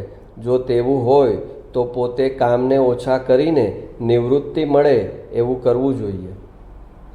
કે ભાઈ અમે તને એમ નથી કહેતા કે સંસારને સાવ છોડી દે, સંસારને સાચવ, પણ સાચવ પણ કંઈક તો એનું સંતુલન તો રાખ કે મારે આત્માનું એ કલ્યાણ કરવાનું છે, એનું સંતુલન તો રાખ. સંસાર સાચવે છે તો આ બી આત્મા એ તારે જ સાચવવાનો જ ને. તારા આત્માનું ગતિ કોણ નક્કી કરશે? તારા જ વ્યવહાર, તારા જ કર્મોથી નક્કી થવાની ગતિ. તો કહે છે કે નિવૃત્તિ મળે એવું કરવું જોઈએ.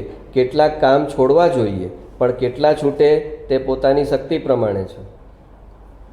કઈ ચીજને હું એલિમિનેટ કરી શકું છું જે મારો ખોટો સમય બગાડે છે, ખોટો સમય ખાઈ જાય છે, એ તું નક્કી કર. એ અમે નથી કહેવાના તને કે ભાઈ તું આ કટ કર કે ઓલું કટ કરી. યુ આર ધ બેસ્ટ જજ કે મારી કઈ પ્રવૃત્તિ હું કંટ્રોલ કરી શકું એમ છું અને એ સમયને અહીંયા વાપરી શકું એમ છું. પોતાને નિવૃત્તિ મળે, વાંચન વિચારનો ટાઈમ મળે એવી જાતના મર્યાદિત કામ હોય. ગૃહસ્થાશ્રમમાં અમુક પ્રકારના કામ તો હોય છે, પણ પોતાને નિવૃત્તિ માટે ટાઈમ જ ન મળે અને બોજો વધી જાય તેવું ન હોય. કામ છોડવા કે ન છોડવા તે તો પોતાની રુચિ ઉપર છે. બાકી ગૃહસ્થાશ્રમમાં પોતાને વાંચન વિચારનો ટાઈમ મળે એટલું તો હોવું જોઈએ.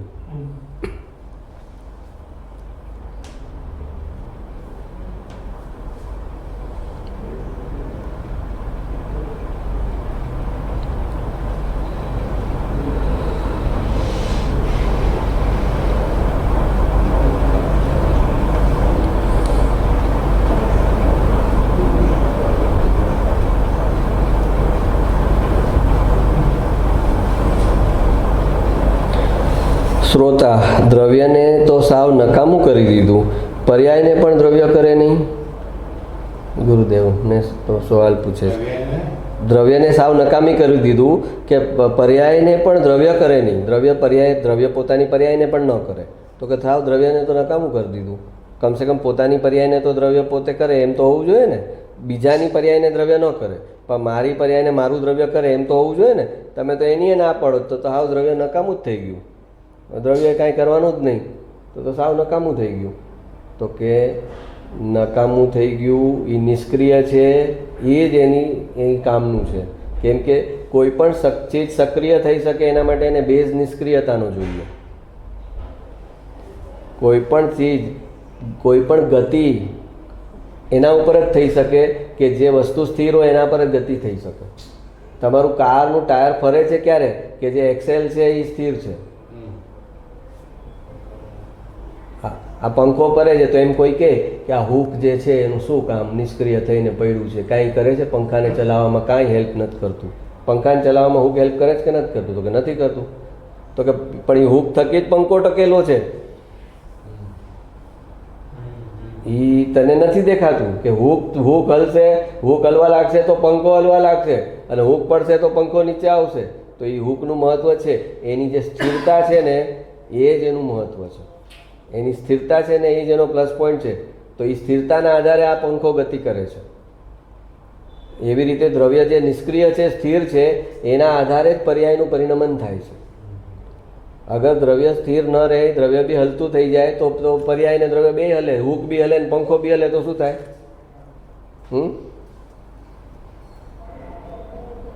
તો કે આપણને બસ સક્રિય હોય ને એનું જ મહત્વ, નિષ્ક્રિયનો મહિમા નથી આવતો. એટલે ધ્રુવ દ્રવ્યનો મહિમા એટલે નથી આવતો કે નિષ્ક્રિય કહે છે ને એટલે આપણે નિષ્ક્રિય છે, કાંઈ કરતું નથી, કાંઈ કરતું નથી. ધ્રુવ દ્રવ્ય કાંઈ કરતું નથી. એટલે તો આ કે સવાલ તો પૂછે છે કે સાવ નકામું કરી નાખ્યું ધ્રુવ દ્રવ્યને. તમે કાંઈ જ ન કરે, પર્યાયને પણ ન કરે, તો હવે ધ્રુવ દ્રવ્ય તમારે શું કરવું? ધોઈ પીવું છે ધ્રુવ દ્રવ્યને? કાંઈ કરે, કાંઈક કરતું હોય એને અમે તો મહત્વ આવે ને, એનો જ મહિમા આવે ને. કાંઈ ન કરનારનો કેવો હોય, કેવી રીતે મહિમા આવે? તો કે આ હૂક કાંઈ નથી કરતું. બોલ, પંખાની હવા આવે છે એ પાંખથી આવે છે, પાંખ ફરે છે ત્યારે હવા આવે છે. ઓલો દાંડો છે એને કારણે આ પાંખ ચાલે છે, પણ ઓલું હૂક તો કાંઈ નથી કરતું, પંખાનો હિસ્સો બી નથી, અને છતાં હૂકનું મહત્વ છે. તો એ ધ્રુવ દ્રવ્યનો એને મહિમા નથી આવતો, કેમ કે એ નિષ્ક્રિય તત્વ છે. એટલે એને એની અંદર જતું નથી કે નિષ્ક્રિય તત્વનો મહિમા કેમ કરવું? તો કે નિષ્ક્રિય તત્વનો જેને મહિમા આવે છે એની પર્યાયની સક્રિયતા છે એ નિર્મળ થવા લાગે છે. ઉત્કૃષ્ટ પર્યાયની સક્રિયતા થાય નિર્મળતામાં. એ ક્યારે થાય છે કે અવલંબન નિષ્ક્રિય તત્વનું લીધું, તો અહીંયા સક્રિયતા જે છે એ નિર્મળ થવા લાગી. અકર્તા સ્વભાવનું જેણે અવલંબન લીધું એ જ કુદરતના ઉત્કૃષ્ટ કાર્યો કરવા માટેનું નિમિત્ત બને છે. અકર્તા સ્વભાવનું નિમિત્ત જેણે અવલંબન લીધું છે, તીર્થંકર કોણ બનશે? ગુરુદેવ તીર્થંકર બનશે. ક્યારે બનશે? તો એને અવલંબન કોનું છે? તો કે અવલંબન અકર્તા સ્વભાવનું છે. અને કાર્ય કુદરત એની પાસે કેવું કરાવશે? તો કે 3 ગતિઓના જીવનું કલ્યાણ કરાવવાનું કાર્ય છે, એ કાર્ય એમની પાસે કરાવશે. તો કેમ કરાવશે? તો કે અકર્તામાં સ્થિર છે, એટલે એને જ કુદરત કાર્ય સોંપે. કેમ કે એ કાર્ય બેસ્ટ કરશે, અને બેસ્ટ કાર્ય કર્યા પછી એનો અહંકાર કે ગર્વ એને નહીં હોય. કુદરત ઉત્કૃષ્ટ કાર્ય કરાવવા માટે કોને શોધશે, કોને નિમિત્ત બનાવશે? તો કે જે અકર્તા સ્વભાવમાં સ્થિર છે એને કુદરત સિલેક્ટ કરશે કે કે આને કાર્ય સોંપો. કેમ સોંપો? તો કે એક તો એ અકર્તા છે એટલે એનું કાર્ય બેસ્ટ થશે, અને બેસ્ટ થયા પછી પણ એને એનો અહંકાર નહીં થાય, એટલે આ બેસ્ટ ચીજ છે, આ બેસ્ટ સિલેક્શન છે, આ કાર્ય આને સોંપો, આ બેસ્ટ કરશે. તો આપણને થાય છે કે કર્તાપણું જે હોય એ કાર્ય કરી શકે ને સારું, તો કે ના, અકર્તાપણું જેને હોય એ કાર્ય શ્રેષ્ઠ કરી શકે.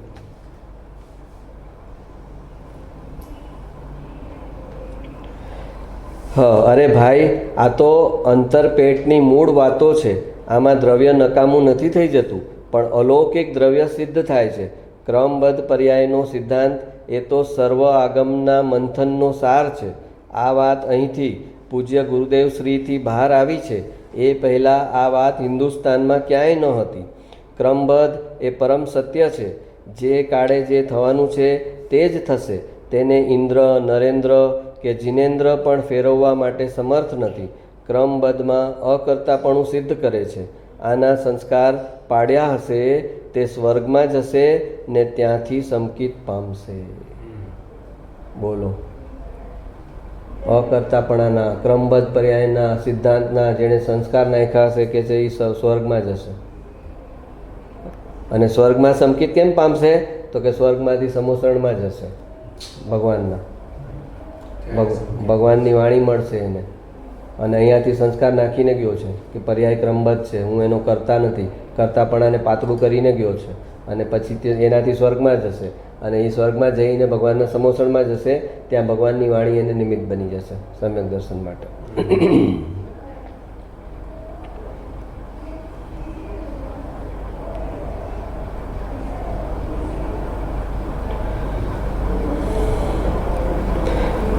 નિશ્ચયાભાસી એટલું જ યાદ રાખે છે કે નિમિત્તથી કાર્ય થતું નથી, નિમિત્ત વગર પણ કાર્ય થતું નથી, એ વાતને ભૂલાવી દે છે.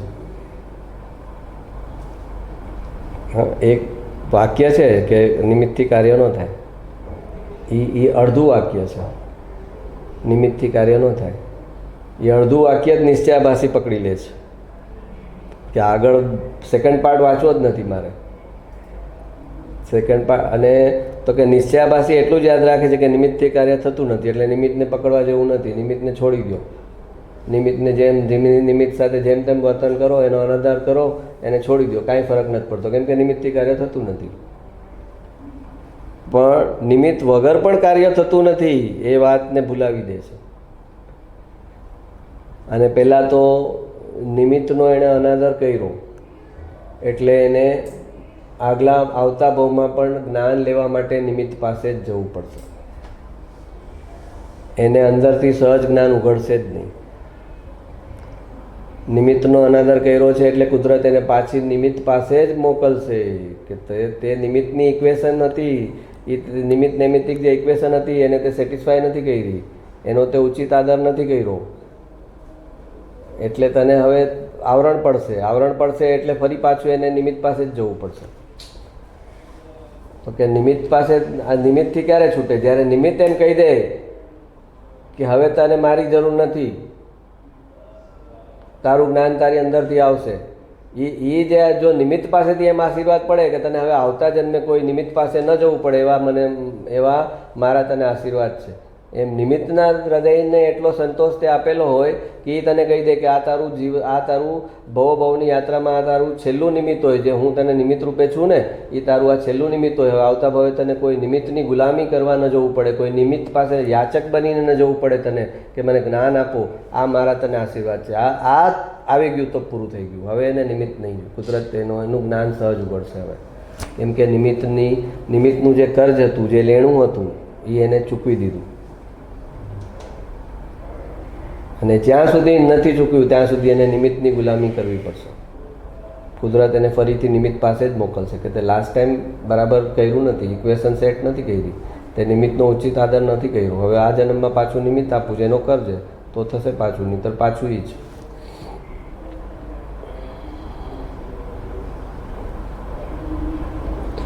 ભૂલથી થયેલા પાપનું પ્રાયશ્ચિત થઈ શકે છે, પ્લાનિંગથી થયેલા પાપનું પ્રાયશ્ચિત ન થઈ શકે. કેમ? શું થયું?